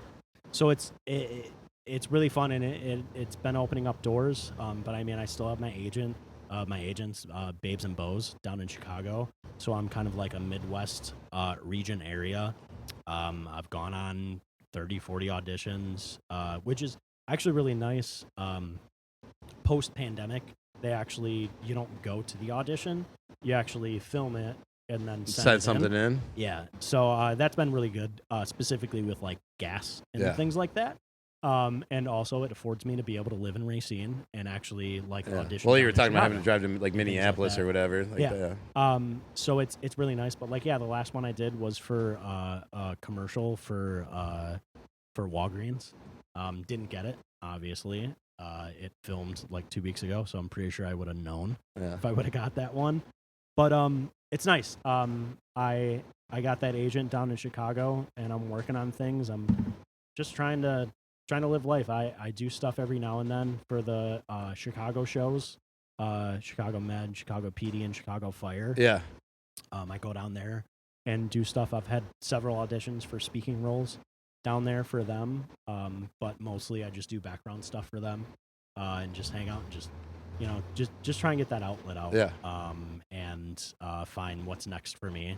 I think I'm pretty theatered out at this point. And I do enjoy the content and the stuff that I'm doing right now. So I'm a lot of people do, man. It's great. Into that. I appreciate it. It's kind of funny, like it's like we were talking earlier about like, you know, driving to LA and living in your car and stuff like that. Like, you know, you end up having to get like a bartender or a waiter job there to be till you get your break in acting, and it's like your bartending job kind of gave you your break because that's like your niche you kind of got into. Yeah. That like blew up your social and everything like that. Well, it's fantastic too because I have friends now all across the fucking United States where I can just be like, hey man, I'm gonna come down there for a month and bartend down in Florida. Yeah. Find me a job and let me squat on your couch for a month and we'll do some content and figure it out. You know. Yeah. Cool. I got a friend Leah down in Cleveland where we actually have a bet who's going to make it to 100,000 people first. And we made this bet when we were at about 10,000. Yeah. And we were like, there's no way either of us are going to make it to that. Who's winning right now? I think she's at like 30 or 40,000. I'm at 77,000. All right, so you So got you could it have up just there. said you were. Well, that's the thing too, is that like It fluctuates. So, One thing could. So we both were about at 10,000, and she shot up to 30,000 like nothing, and she was like, "I got you," like, and I was like, "God damn it!" Like I'm gonna have to go to Cleveland and things like that, and like, you know, it's just a rivalry, and then fucking overnight one night, I fucking shot up to like 40,000, and she was like, "What the hell is going on with that?" And then I just started climbing ever since, and I think she's like at like 30-something thousand, and I just kept climbing since then. But like, man, she got 25,000 over like a couple weeks, so I'm still looking at my It's review not mirror over. until It's I not hit over yet. 100K. In theory, it could slingshot. Yeah. I got No, you. she does great content too on TikTok. Because even with like that slingshot of your like followers getting up, like it's still like a struggle to get up there. Oh, absolutely. I've been at a snail's pace for a while now. There are times where I jump up like 5,000 to 6,000, and there are times where I'll get 200 in 3 months. Yeah. Things like that. But no, Leah's fantastic. I love her. Give her a shout out if you like. Leah Bartender Meals. She's really great. She does awesome bartender content as well. She has like a home bar that she does and things like that. But yeah, she's downtown Cleveland. She works at a really cool old school place where they do like music and things like that. Very so it's cool. really fun. And she is one of my first people that I found. Like we were like, what we do the same thing. Yeah. Like what's up? You How wanna hang doing? out? So it's really fun. It's a fun little community that we do there. All right. Well, that will bring us to the end of segment number 2 and time for shot number 3 of this episode of the 4 Shot Podcast. Let's go. We are on a field trip up in Racine, Wisconsin at the old MKE pub on Douglas Street, sitting here with Maddie Watt, the real Maddie Watt. The real Matty R on Douglas Avenue. There you go. Sorry, Boom. a couple shots get into me and then I just start forgetting everything. I'm a little drunk. So. All right. Cheers, Cheers. boys. Cheers. No, I'm not, Mom. Maddie Rangel. That's very what the sober. Takes me a second. Yeah, sorry I couldn't hold it. Yeah, dude, I saw you going. Dude, I'm getting there right I have to be so bad I'm not sure I can stand up. This is segment 3 of the 4 Shots Podcast. We are up here in Racine, Wisconsin at the old MKE pub, sitting here with Maddie Rangel. Find him at the real Maddie R on Instagram and TikTok. Matt Rangel on Facebook, I think you said, right? Yep. Found it. Remembered it. Got I it. just didn't have 3 enough for shots in 3. me earlier. 3 for 3. Yeah. But yeah, how was everybody's 4th of July? It was good. I don't make it long into the day on the 4th of July. This year I never make it. I it kinda was a have like perfect a- example of the 4th of July. It was 80 on Monday, 90 on the 4th, and then the next day it was 75. And I'm like, why can't it just not be 90 on the 4th of July for one Always fucking gotta year? not. Why? Yeah. I did 2 cans of LaCroix water for every beer I drank. And I still I had to go home and go to bed at 2 p.m. It's just, I can't drink. My Time did you buddy's start parents at? hooked me up with 2 18-inch warehouse fans blowing right on me Like while in I the sat backyard? outside and drank. Yeah. So you're responsible. Wait, And still so went you didn't home early. ask? They just saw you and they were like, They were like, "This guy gets Patrick some needs fans." help. 2 of them. This guy's just sweating his ass off. Responsible. They have 2 Went home fans early. for me, and still I had to we ate. I was kind of okay until we ate, and then I had a pumpernickel bagel, That's what you ate on the 4th of July? And that was the first thing I ate, and I immediately got the sweats. No, I brought 2 flank steaks. We had potato salad. I had a burger. I had a brat. I had another brat. Highlight of the day, though, somebody made, obviously for children, but I ate 6 of them, little peanut butter and jelly sandwiches on white bread, cut it in half. I was fucking facing them, dude. I That had might have been all the peanut butter and jelly sandwiches they brought for the kids when you got there first. This is some Well, all I 7-year-old. have to say Who ate all the is, Crustables? all I have to say is, fuck those kids, because I ate 7 half PB&J sandwiches. And All right, kids, I guess you get potato salad. Uncle Patrick got a little excited about that. I kind of That had was this good. image of you in your gold Speedo that you were talking about in a little kiddie pool, feet hanging out, arms hanging out. They did have a Why do you kiddie guys pool. buy It was grape great. jelly? You guys ever see Billy Madison? Yeah, He's yeah. just spraying the kid. Why are you doing this? Stop it, mister. He's just fucking eating the peanut butter jelly sandwiches. Like, Yeah, fuck you. you all right there? Yeah. Yeah, there was a kiddie pool. My buddy's band was playing, and apparently his mom, who I think might have had a few, she was like, oh, okay, it's time to drain the pool. So she goes over, but she doesn't pull the plug for the water. She pulls the Air? plug for the air. So the thing just starts going flat, but it's got 300 fucking gallons of water in it. And you were in the kiddie pool at the time, So- right? No. I was passed out in a chair. But all of a sudden, the thing just flattens and a tidal wave of water, ankle deep, just goes across. Eight 4-year-olds just getting washed away to sea. And people playing musical equipment with Just getting electronics in the lawn. That's always good. Oh, shit. No, I had a good time. I realized that I am not meant for roller coasters and carnival rides anymore. Before I even started drinking, I went to the carnival right across the street from my house. jumped on some ride where you're going sideways and they're spinning you in a circle and they're dropping you up and down, and hit like 2 of those. And Tilt-A-Whirl? it wasn't the Tilt-A-Whirl. It was like the down something. It was a new one. Never seen it before. One of those new rides. Well, so maybe you could still ride the old rides, just not the new ones. Dude, I can do the zipper. I can Yeah. still do the zipper. Oh, No. But this fucking thing, like I literally got off and I had vertigo for like 5 hours. So like, I thought like I'm gonna go out party all afternoon, all night and stuff. Like went out there like 3:30, 4 o'clock.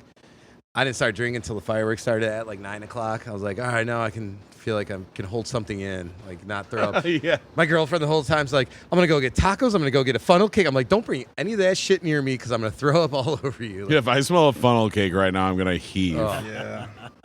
Oh, but I do love a funnel cake. Holy shit. Well, the last time I had a funnel cake was right before I threw up on a fucking carnival Oh, ride, no. like 6 years ago. Don't ruin that. It's terrible. It's the best carnival food ever. Well, mine was pretty tame compared to you guys. I was at my folks' house, hung out by the lake, drank a little bit. Ashley wanted to see the fireworks in Antioch, so we went up and did that afterwards. I was like, we just saw fireworks on Saturday. Yeah. Everybody got How their many- fingers and everything? No one lost a digit? No, I didn't light any off. I just Okay. watched other people do it. Just You making know? sure. It's way too much work. You already invest in it, right? You know how much When you running pay your that tax is? dollars, you're paying into the fireworks It's show. more of a quick waddle. It's like- Yeah, right. You're just looking at your sandals like, yeah. Yeah. Get away from before that mortar goes off. Yeah, we don't have cops where I live, you know, because it's like unincorporated and all that. So you can go fucking ape shit. I mean, we've actually had like fireworks till 3 a.m. for 10 days in our neighborhood now. You just got mad old ladies. I have on to- Facebook posts like, hey, what are you Well, I'm the one with dogs, and I have to like basically like take the dogs to bed and blast like Law and Order on full blast on the TV That's until what 3 your dog's a.m. like. Yeah, Original well, or just SVU? anything louder. I can't listen. I can't watch SVU anymore. It used to be my favorite, but now it's just like rapity, rape, and I'm like, all right. Back Your to dogs are criminal just like, intent. this is hold on. Oh, you paused it? Oh, you got to go to the bathroom? Okay, well, I can't go outside right now. Leave the show on. That lady got murdered. I want to know your dogs are like invested. The best thing about Law and Order is I don't have to watch it. It can just be on, and I know what's happened in every single But episode. do your dogs? There's no point in watching it. Funny thing They is, know fucking- too. I actually, Seamus knows them back falling and asleep forth. to forensic episodes. dude, I Jesus grew up on like Christ. original Law and Order, and so I've probably seen every one 10 times. When I went to college out in Colorado, I used to sit there with my roommates, and by the first commercial, I had to say who the killer was, or I owed them $10, and if I got it, they owed me each $10. And we would just sit there all afternoon just watching that. You made shit. a lot of money. Oh fuck! I crushed. Nice. Crushed. I'd be like, You're they're just gonna like, make- it's the dad, and then you win every time. No, I'd literally be like, they're gonna make you think it's the boss, but it's actually the secretary because he's been fucking her on the side, and now she's jealous. I never Like, watched. I watched Forensic Files and Cold Case Files as a kid, like the real ones. You know, I was Oh, fascinated by Cold that. Case. In like second grade, Fucking Cold I was like, Case. "This is the coolest shit ever." Like, not that I wanted to do it, but like holy fuck, I have a pretty decent life. Wait, and which there's a- serial killer do you look like? I was John Wayne Gacy. Okay. like, oh, hey. Yeah, that's My just based jam on when my I was build. a kid was Unsolved Mysteries because they Great just show. had a ton of I Oh, I drama. love to that it. too. Unsolved Robert Mysteries. Stack. Unsolved Mysteries, Forensic Files, hated them. CSI was my shit, though. CSI was CSI decent. Miami, See, I can't- CSI Las Vegas. I can't see, do. then they I got can't too do the. CSI Miami Miami is and a Vegas, masterpiece. Oh, it just fucking looks like Right. I always love like, Bam, what's the guy's bam, name? bam. Is it David Caruso? Yeah. Yeah. He's I like, guess he shouldn't have looks put like- all his eggs in one basket. Looks like someone It's like, what does lost that his mean? head. Some lady got her, her head cut off, and you made a pun. That's fucked up. But Mandy, how was your fourth, man? I saw you guys putting some content out. Like, yeah, we were good. So actually, I did that a couple days before the 4th. One of my favorites was like, you know, bartender at the 4th. You're walking behind and you're like, behind, Yeah. heard. Yeah. So me, Josh, and Dan, we were sitting down there, and I was kind of talking about this earlier about how we're literally we were at a 4th of July celebration. It was on the 2nd of July. And we were hanging out at Badger. His real name's Andrew. He owns this bar here with a couple other people. He invited us to his place, and we shot off some fireworks, ate some food, watched a fire, and just like hung out at his place. And we were sitting there at a certain point during the day, waiting for the food to get done. And Josh just sits up in his chair and he goes, "Hey, Chewy, I got a TikTok idea. You want to do it?" And I was like, "Yeah, sure. Where are we going?" And like him, me, and Dan stood up, and another buddy of ours, he's on TikTok too, but he just watches the TikToks. He doesn't really do any TikToks, but he's a big fan of mine, and he was a regular, really good friend of mine, Timmy, and he hangs out and watches all our videos. He was like, "Is that how you guys do it?" And we were like, "Yeah, that's Just yep, come up with it that's right exact- there. Like, yep, that's exactly how we do it. It's either this, we're sitting around and we're like, hey, you want to do this real quick? Or we're texting each other like, oh, hey, here's this video for later, things like that. And we just jumped in, and Josh had like a quick idea of like guys in the kitchen. And then I was like, hey, I actually got an idea for outside. You want to do this by the grill real quick? And then we were doing a couple things by the grill. And then Dan was like, you know, it'd be funny. And then Josh was like, you know, it'd be funny. And I was like, I got an idea off that. And then next thing you know, we filmed an hour's worth of fucking TikToks. No shit. You know, in that fucking time. And we were like, all right, like, let's, okay, we're good. I was like, I got 15 TikToks out of this. And then you just bank that and release them like slowly afterwards. Yeah, just did some editing, did a little Yeah. things. Like, sometimes we just sit there and just fucking press play and record Yeah. and things like that. And we'll fucking sit there and do that. Sometimes we do that, like, a decent amount of the times we'll do that, like, after bar. Like, when we're done, like, I'll come and see Josh, or Josh will come and see me at the place that we're working, and we'll finish up, and everybody's gone except for the people that work there, and there's, like, 2 or 3 of us, maybe. And I'll be like, hey, Josh, I got this idea real quick, and he'll be like, all right, what do we got to do? What do we got to say? One of my favorite ones, honestly, you were actually asking me earlier about some of my favorite videos. One of my favorite videos, actually, is with Josh, where we strung together bar tab names. So I had a bunch of like ideas in my head, and I was like, I'm gonna say these names for these people that are just like strange bar tab names. Yeah. And I gave him a pad of paper, and I was like, when I'm filming, you just write down. For those of you that don't know, when you're at a bar, a lot of times if they don't take your credit card, they're just gonna put down like old guy, lady in a hat, you know, stuff like. Dusty Dan. That's my favorite one. So Daughter or wife couple. My favorite one was Dusty Dan, and it was fucking hilarious. I cried because I just came up with the name Dusty Dan. And so I say, yeah, Josh, I got a tab for Dusty Dan, and I filmed like 6 of these in a row. Dusty Dan was the first one. And then Josh is writing his responses down, and I have no idea what his responses are. And then I turn the camera around, and I film Josh's responses, and he's like, okay, I got it.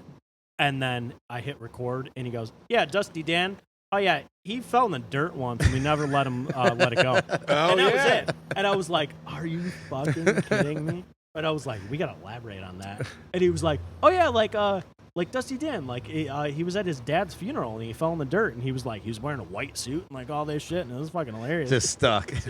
We had during COVID when we were at one of the places I worked, we were doing carryout orders. This guy walks up to, eventually grab his order, but he's walking his dog. His dog takes a shit right in front of the plate. He's cleaning it up.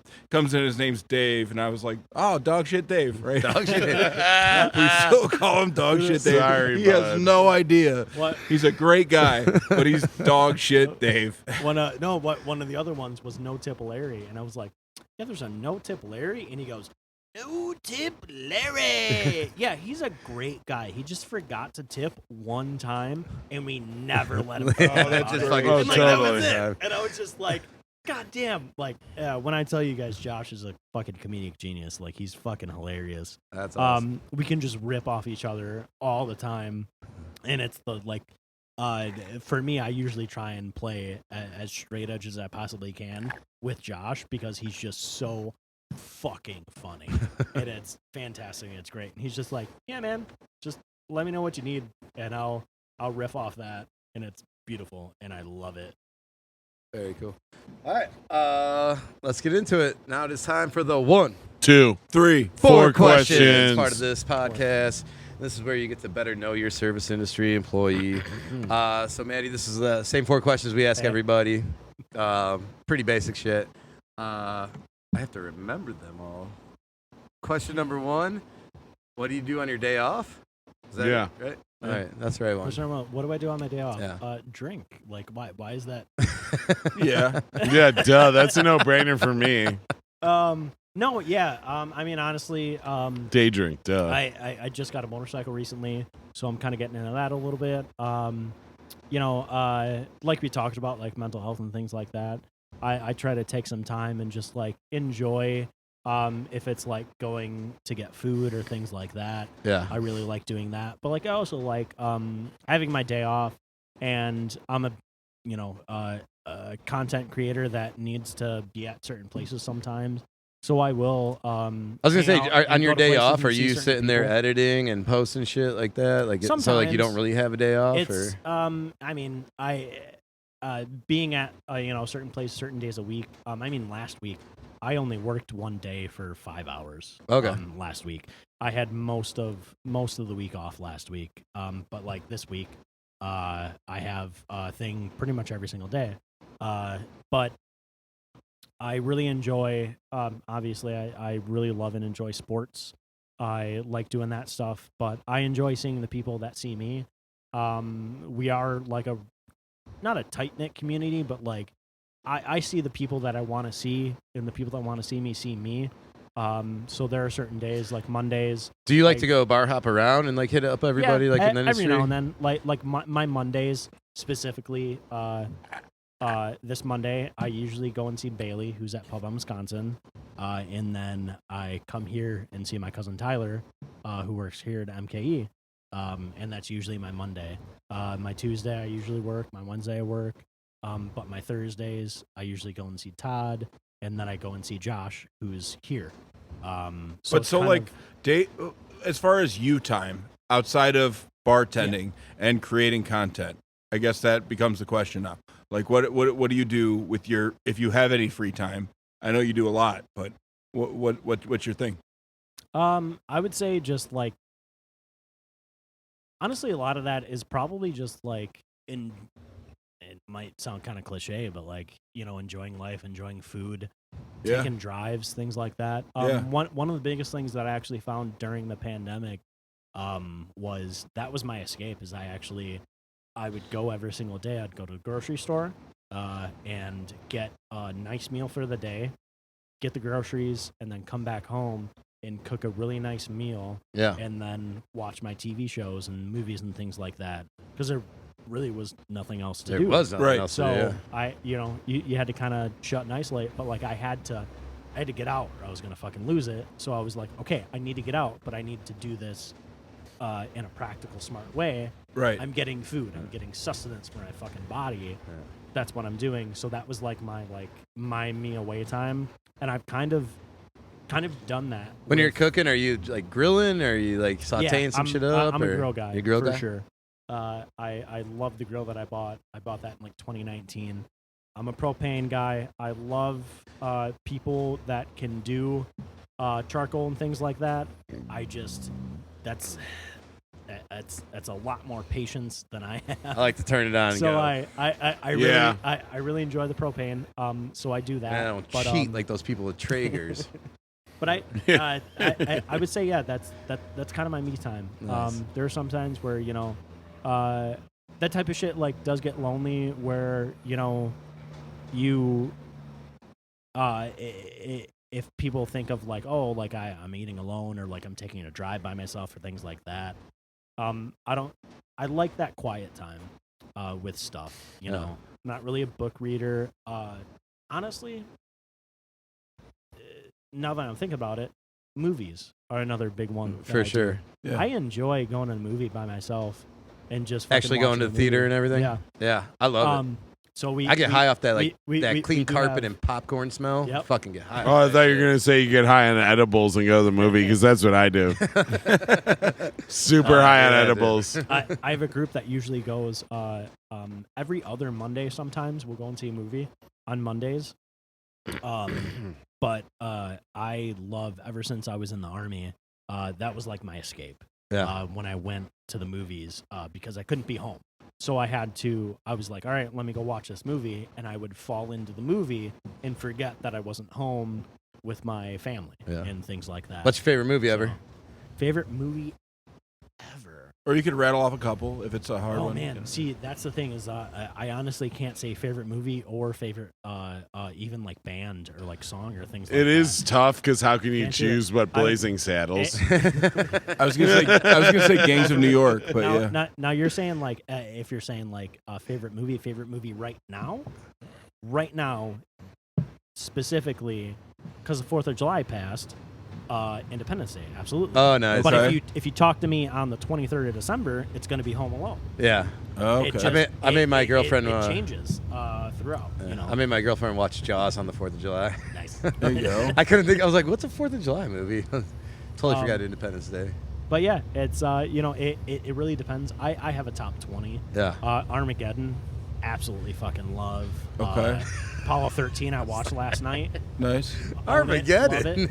Love Armageddon. Love Armageddon. You getting a little itchy over there, big guy? Yeah. Gotta scratch some of that fur. Ugh. But yeah, I definitely have like a top 10, top 20, top 30. I'm very much in with the movies with you. That is pretty much my thing. Like dinner and a movie on my day off is fucking. That's what I want to do. Dude, I love in the summer cooking brunch at home. You know, Bloody Marys by yourself.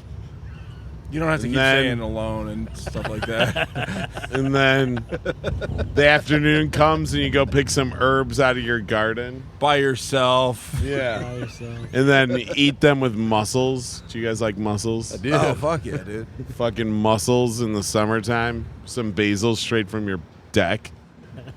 I don't think Wow. I've ever experienced that. But, You got to do it. all right, let's go to question number 2. Only on 2? Oh, So you said you kind of live near here, right? Yep. So are you a walk home guy like at the end of the night, or are you driving home? So I definitely I'm personally would always say be safe and drive safe. Yeah. But also we are who we are and we know what we've done. I would advocate for walking home if it I wasn't trying to incriminate you. That just led me to this next part. That is the actual question. And, are you like a drive in silent, or are you blasting Oh. music? Okay, so if I do drive, so a lot of the times, like I said, I just recently got a motorcycle, and I will not have a drop of alcohol if I'm on the motorcycle. Right. But I have had my times and troubles, and it's always kind of bad stigma, but an actual true stigma, where like most people in Wisconsin have an OWI. And I do have that, so I am also very cautious of that type of stuff. And where I do and where I go, like the 4th of July, I left my car at home. It's like, oh, you guys Right. come pick me up. Like, fuck this shit. I'm not trying to do that because they're, the cops are going to be extra cautious with that stuff. Right. And, And Wisconsin gives out more than per capita than anybody else. yeah, absolutely. Yeah. And you have to be, you got to be careful in shit like that. Well, even if And- you're walking home, like, are you like headphones in, blasting like some music, or are you just collecting your thoughts? I'm usually I'm usually a music guy, and it's specifically a 90s playlist Yeah, kind of guy. like Pearl Jam and stuff, or Oh yeah, are you going honestly anything better 90s, than Ezra? early 2000s. 90s, early 2000s. I'm 33. I was born in 1990. Yeah. So anything, Limp Bizkit, big Limp Bizkit guy. anything 95 to 2005, I'm probably perfect and beautiful, and I love it. Celine Dion. Oh, absolutely. My Heart Will Go On. I'll sing that at great the top of my song, lungs. yeah. There are several videos of me singing that on top of this bar. Really? Yeah. Actually, it is a classic. Yeah. our dear friend, service industry member, passed away last January. Jacob. Cheers to that. Here's a Jacob. Yeah, that was Rest in his. peace. That was one of his favorite fucking songs. And Here's to Jacob. so I can never play that again around here Oh, really? because I'll make people cry. Oh, Yeah, okay. Understood. That's like Time, Love, and Tenderness by Michael Bolton for me. I can't hear it without. It's it's beautiful. I love a lot of music, but Growing up, would that probably be song my was like, my mom was like, stuff. Michael Bolton? Doesn't he sing the, what is it like? How am I supposed to live without you? Yeah. Yes. So that was the #1 song when I was born. Really? Yep. That makes sense. That was definitely the '1 song in the Buick about that time. So It's one of my favorite lines from Office Space. Like, Nice. Your name's Michael Bolton. Michael Bolton. It's no talent ass clown. Why should I change my name? yeah, yeah. He's the one who sucks. All right, let's go to question number 3. This is a 2-part question. Give me the one thing you love the most about this industry, and the one thing you hate the most, love the least about this industry. Love the most and hate the most. And love the least? Love least, hate most. Love least, hate the people, for sure. For both. Yes. Yeah, that's Absolutely. it. That's No, I absolutely, man. There are people that will gas you up and make your entire fucking day, and then there are also people that will just do the complete opposite and drain every single fucking ounce of what you have in your entire body out of you. And it, that's what we do. Yeah. That's what you have to do. It's not as fun as it sounds. Yeah. It's not. It's But not. I really love the people. But I mean, there can be, I can go on a shift and I can have 45 fucking amazing customers throughout my entire shift, and then one shit customer. And it's the same thing as I always try and say: if you have a bad day, it's not a bad life. It's just one bad day, and you just keep going. That's a great line. The same thing with customers. Is, man, if you take all of the shit customers and let them make your day fucking bad, it's gonna be a bad fucking life.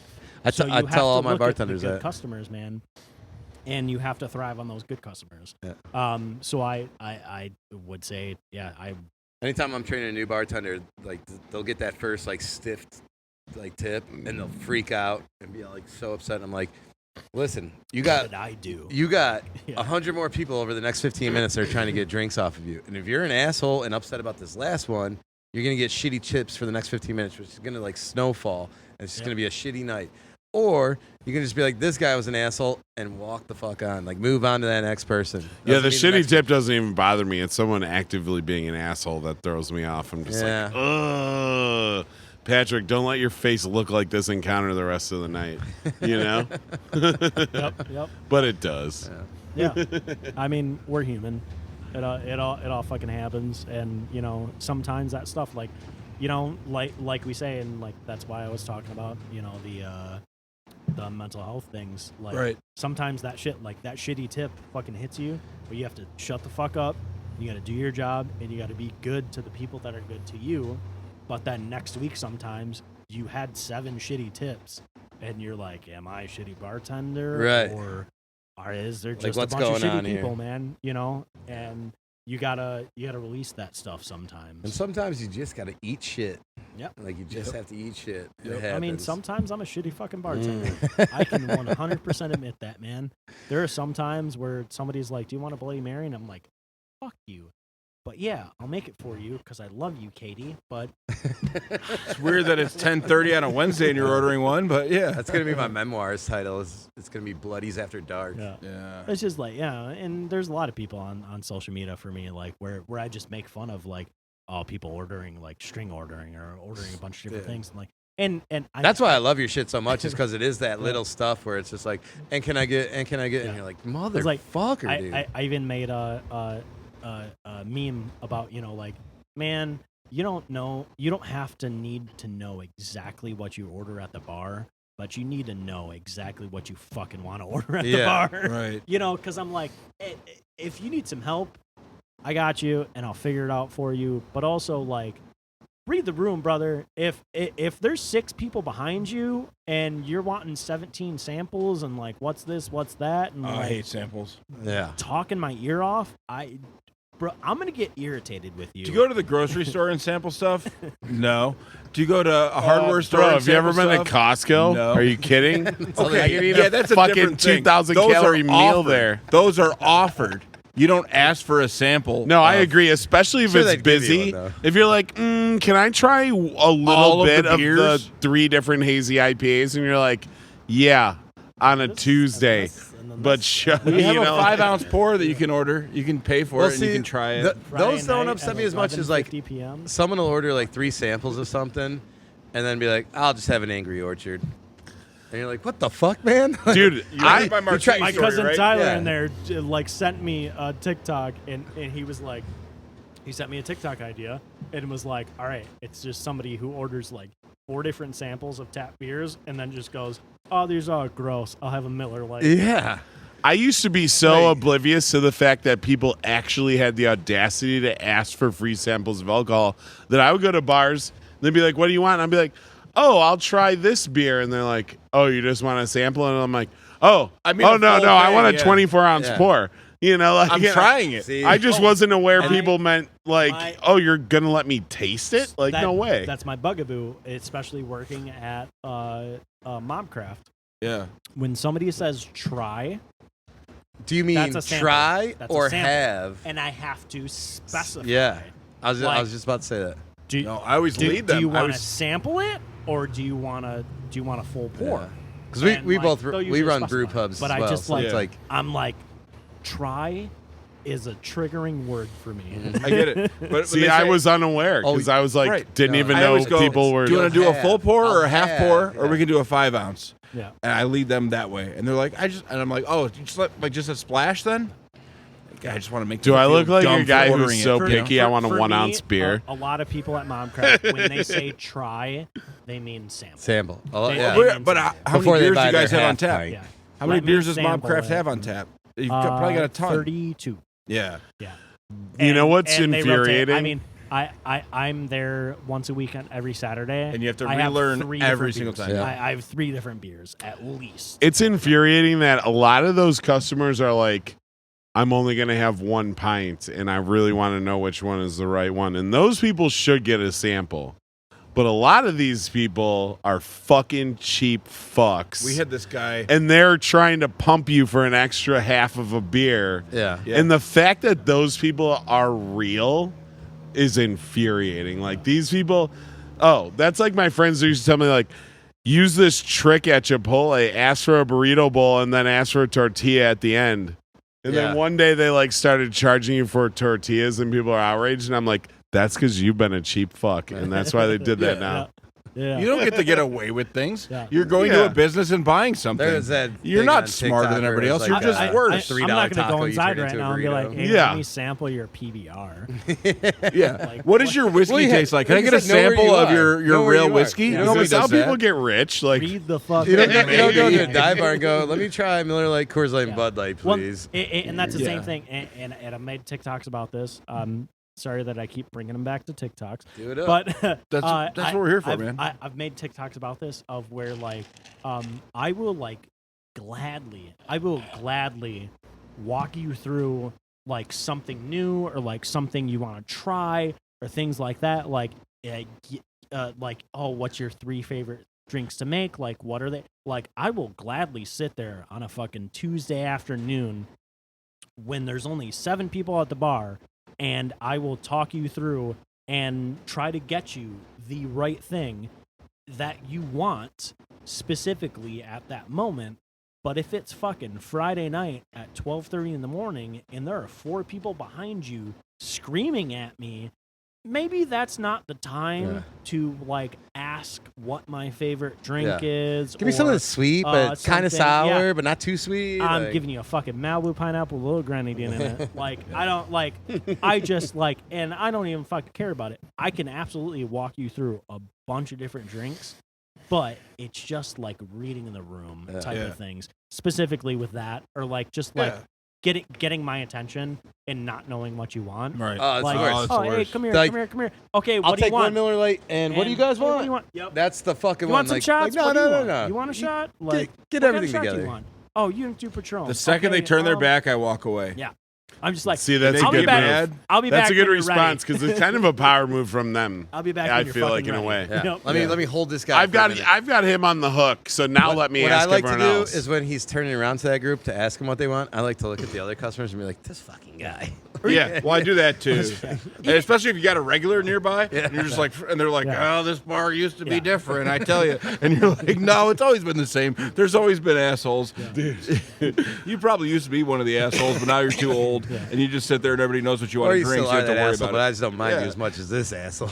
You walk in the door and I know what you want to drink, so it's poured by the time you sit down. So I don't have to listen to you being an asshole. Yeah, because you're gonna boop your nose and know you're buying me and you a shot. Okay, great, appreciate it. Done. Because you heard that fucking asshole order 17 lemon drops. Exactly. Right. Cool. And God bless those regulars that do that. Like that can hear you having a shitty moment, and you kind of just do that, like turn to the right, and they go, and you're like, 2 shots coming up. Like, let's do it. Yeah. Yep.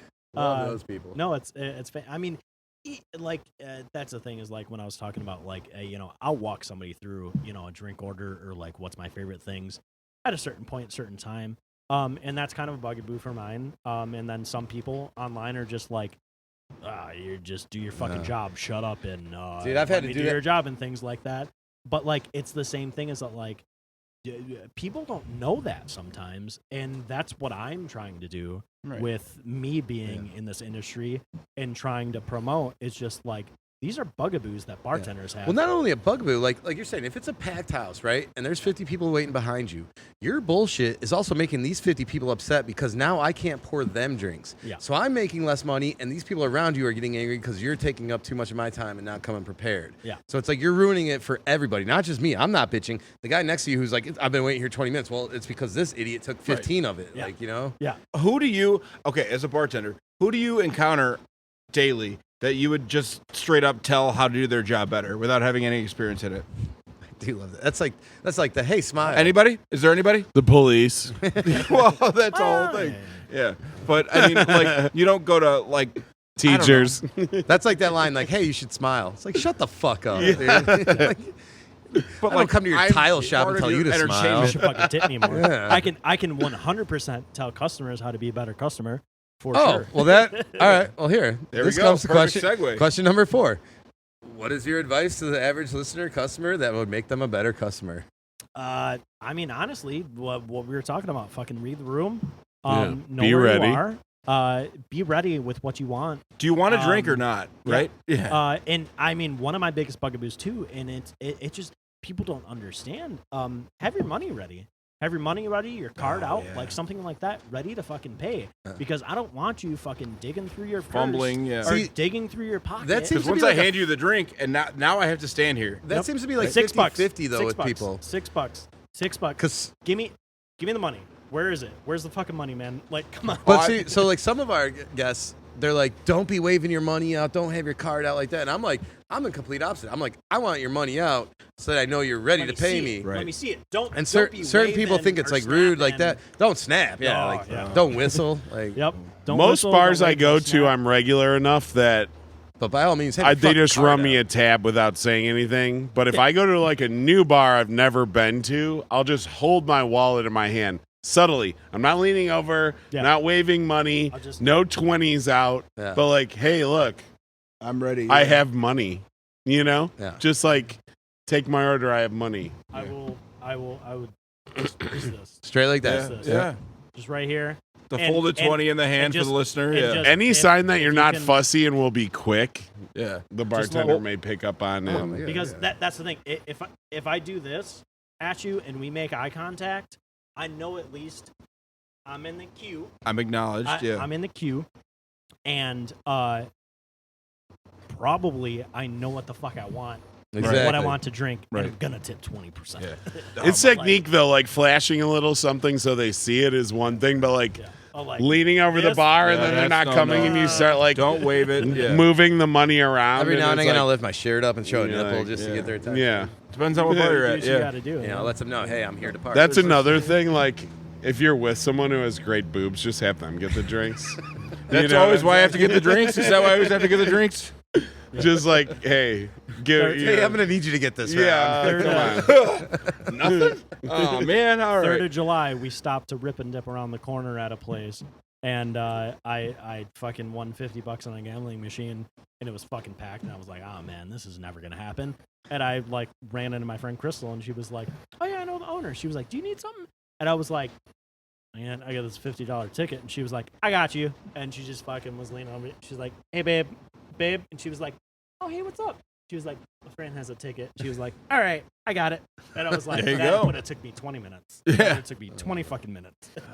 Oh yeah. Not the Hey, no you money have to ready give me thing. money. You have to give me money. It's really Like popular. Charlie's at is the a cash bar, right? And there's one specific regular. It's a great kid, but he's an adult man, but he's young to me. He orders the same thing every single time, and I tell him, and he has to find his wallet. Where's his wallet? I'm like, dude, when I walk you know into what a this round bar, costs you. a cash bar, I have the money in my hand. You know, if it's somewhere you're at every single day, you know what it costs, right? Like, why are you fumbling for your wallet now? Like, when we're not busy, I just give him shit for it. How many It's fine. pockets do you have, bro? Yeah, most of us have 4, $4. depending on the shirt you wear. That increases it. You Yeah. know, shit. just But God, and he's Like just a like, stupid dumb oh yeah, joke. yeah, yeah. I'm like, what do you mean? Oh yeah, like you know Yeah, that you have to pay for this, right? That college bar I used to run, we used to do dollar pints on Wednesdays. And this one time, God. this girl is sitting there, and her friend comes storming in, bawling. And they're like, 2 Miller Lights. I'm like, all right, $2.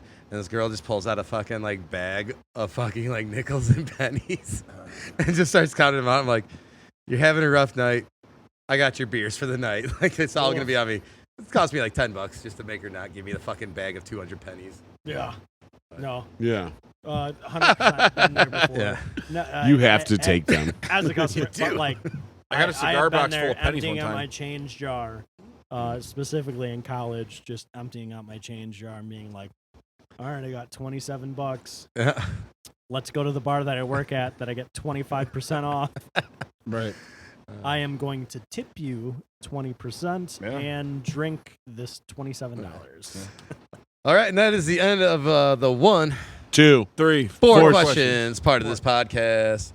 And that brings us up to the best part of this podcast. So, Maddie, what is the craziest thing you've experienced, seen, been subjugated to in your years in this bar industry? Oh, man, I got a lot of crazy ones. You can rattle off a few. There are like 3 or 4 that are definitely ones that I specifically don't want to talk about. We don't have to. Fair But enough. I would say the one that I don't think it's the funniest, but just like so fucking random is that we had one. I was telling you guys about my buddies Josh and Dan. Josh was working at a certain bar at a certain time, and there was this like girl that wouldn't leave the bar, and we like fake tried to call last call at like 12:15, and we were just like, oh yeah, like we're leaving, blah blah blah. Was she drunk or?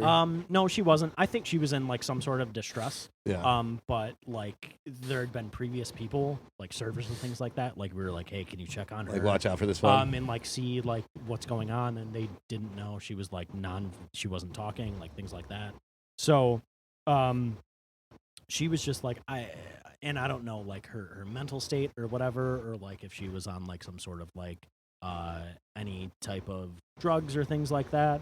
But she just wasn't all like in the ready to be at a bar, but she was like sitting in there for like 5 or 6 hours. But we were just trying to maintain and be nice and friendly, give her waters and like things like that, and just like not try to make this like a okay, well we have to call the cops and like Right. make this a thing, because we didn't want to escalate anything. She wasn't being like mean or harassing anybody or violent or anything like that. We just like assumed she wanted to like get away from a situation. So we kind of like fake call last call, and we were just like, let's try and like just get her out and like get this thing going. Yeah. And she just gets up and just runs behind the bar. Did you guys like yell out like, "Hey, it's last call"? Like we're Yeah, done? there was like 4 of us there. We were like, all right, let's turn the lights off. Like, let's call last call. Let's walk out. And, like me and my buddy. Oh walk my out, gosh. Smoke a cigarette, and she just runs behind the bar, and she picked her phone up. And we thought she called 911. She like called somebody, like our friend or something, and was like, they're kidnapping me. They're trying to keep me in this bar. And my buddy who's working at the bar, he's like, It's kind of the opposite That's of the that. door right there. That's the door. We You want can you to get the He was fuck like, you can outta leave. here. You can leave. You're literally behind my bar right now. You're trespassing. Please get out from behind my bar. Walk out that door and just walk into the sunset, girl. Like, just get out of here. And we were like, what the fuck is going on? So we eventually, like, we had to call the cops. We called the cops, and they walked in, and she was just like, nope, like, the CIA's coming. They're trying to arrest me right now. Like, these people are holding me hostage. And I was like, what the fuck is going on? And We want I was you just to be like, the opposite of a I don't- hostage. I was we like- want you to be out of here. I was like, I don't know. Like, I was like, I'm too drunk for this right now. I don't know what the fuck's going on. And I She was pulled just that like, reverse psychology on like, you. Yeah. we're watching, like, there's three of us. Like, my buddy who's bartending at the time. My other buddy, he's watching the side door, and I'm watching the front door, and we're just like, what's happening? And the cops are just like, ma'am, we're gonna have to tackle you and put you in cuffs if you don't get out of here. She's like, okay, and I'll be she's tackled. just like, they're holding me hostage at this place, and we're just like, the cops are like, no, we're not. You can. The cops were like, you can walk out right now if you want to. And You'd they were save like, us all a lot and of they trouble. were Just like, leave. If you need help, take it, put you on our squad car. We're not going to arrest you. We'll contact somebody. Like, we'll do something. Like, and that was the tough part of it too. Was that, like, she clearly needed some help. Some real help, yeah. Probably Some real help, yeah.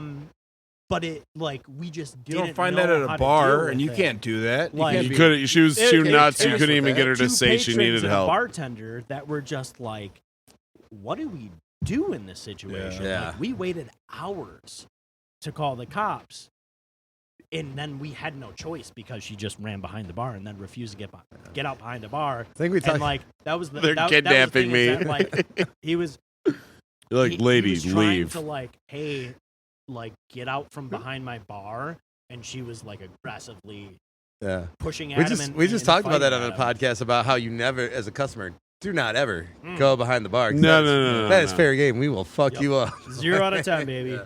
0 out of 10.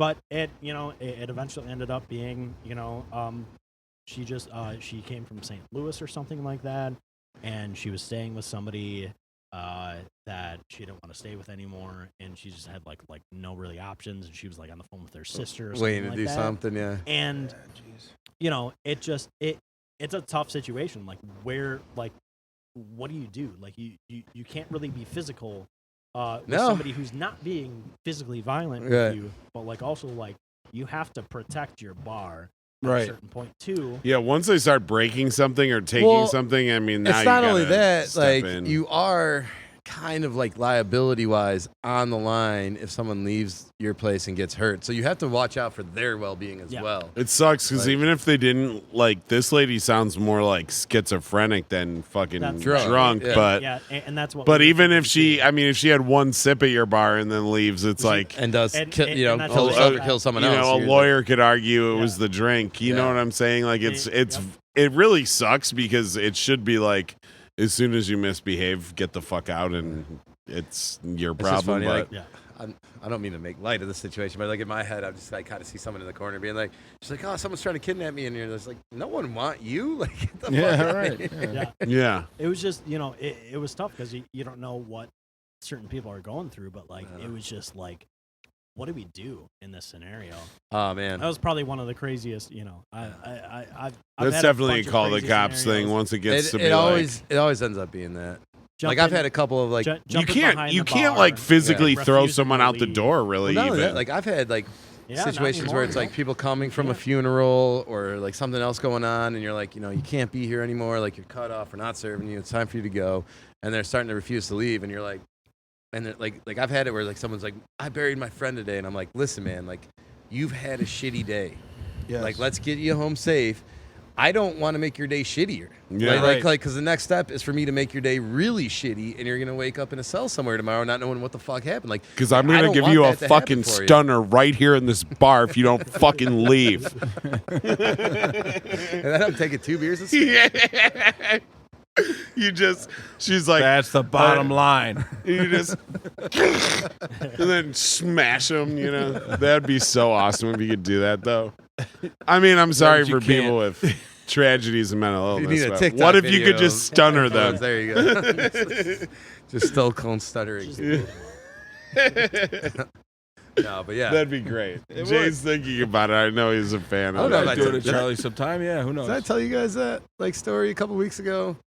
I think I texted you. I don't know if I told it on the podcast. Like, I show up, like, there's this girl at the end of the bar, and I'm walking by just checking, is this full? Is this full? Is this stocked? And all this shit. And all of a sudden, like, I just hear this lady, like, drop the N-bomb, like, 3 times on her phone.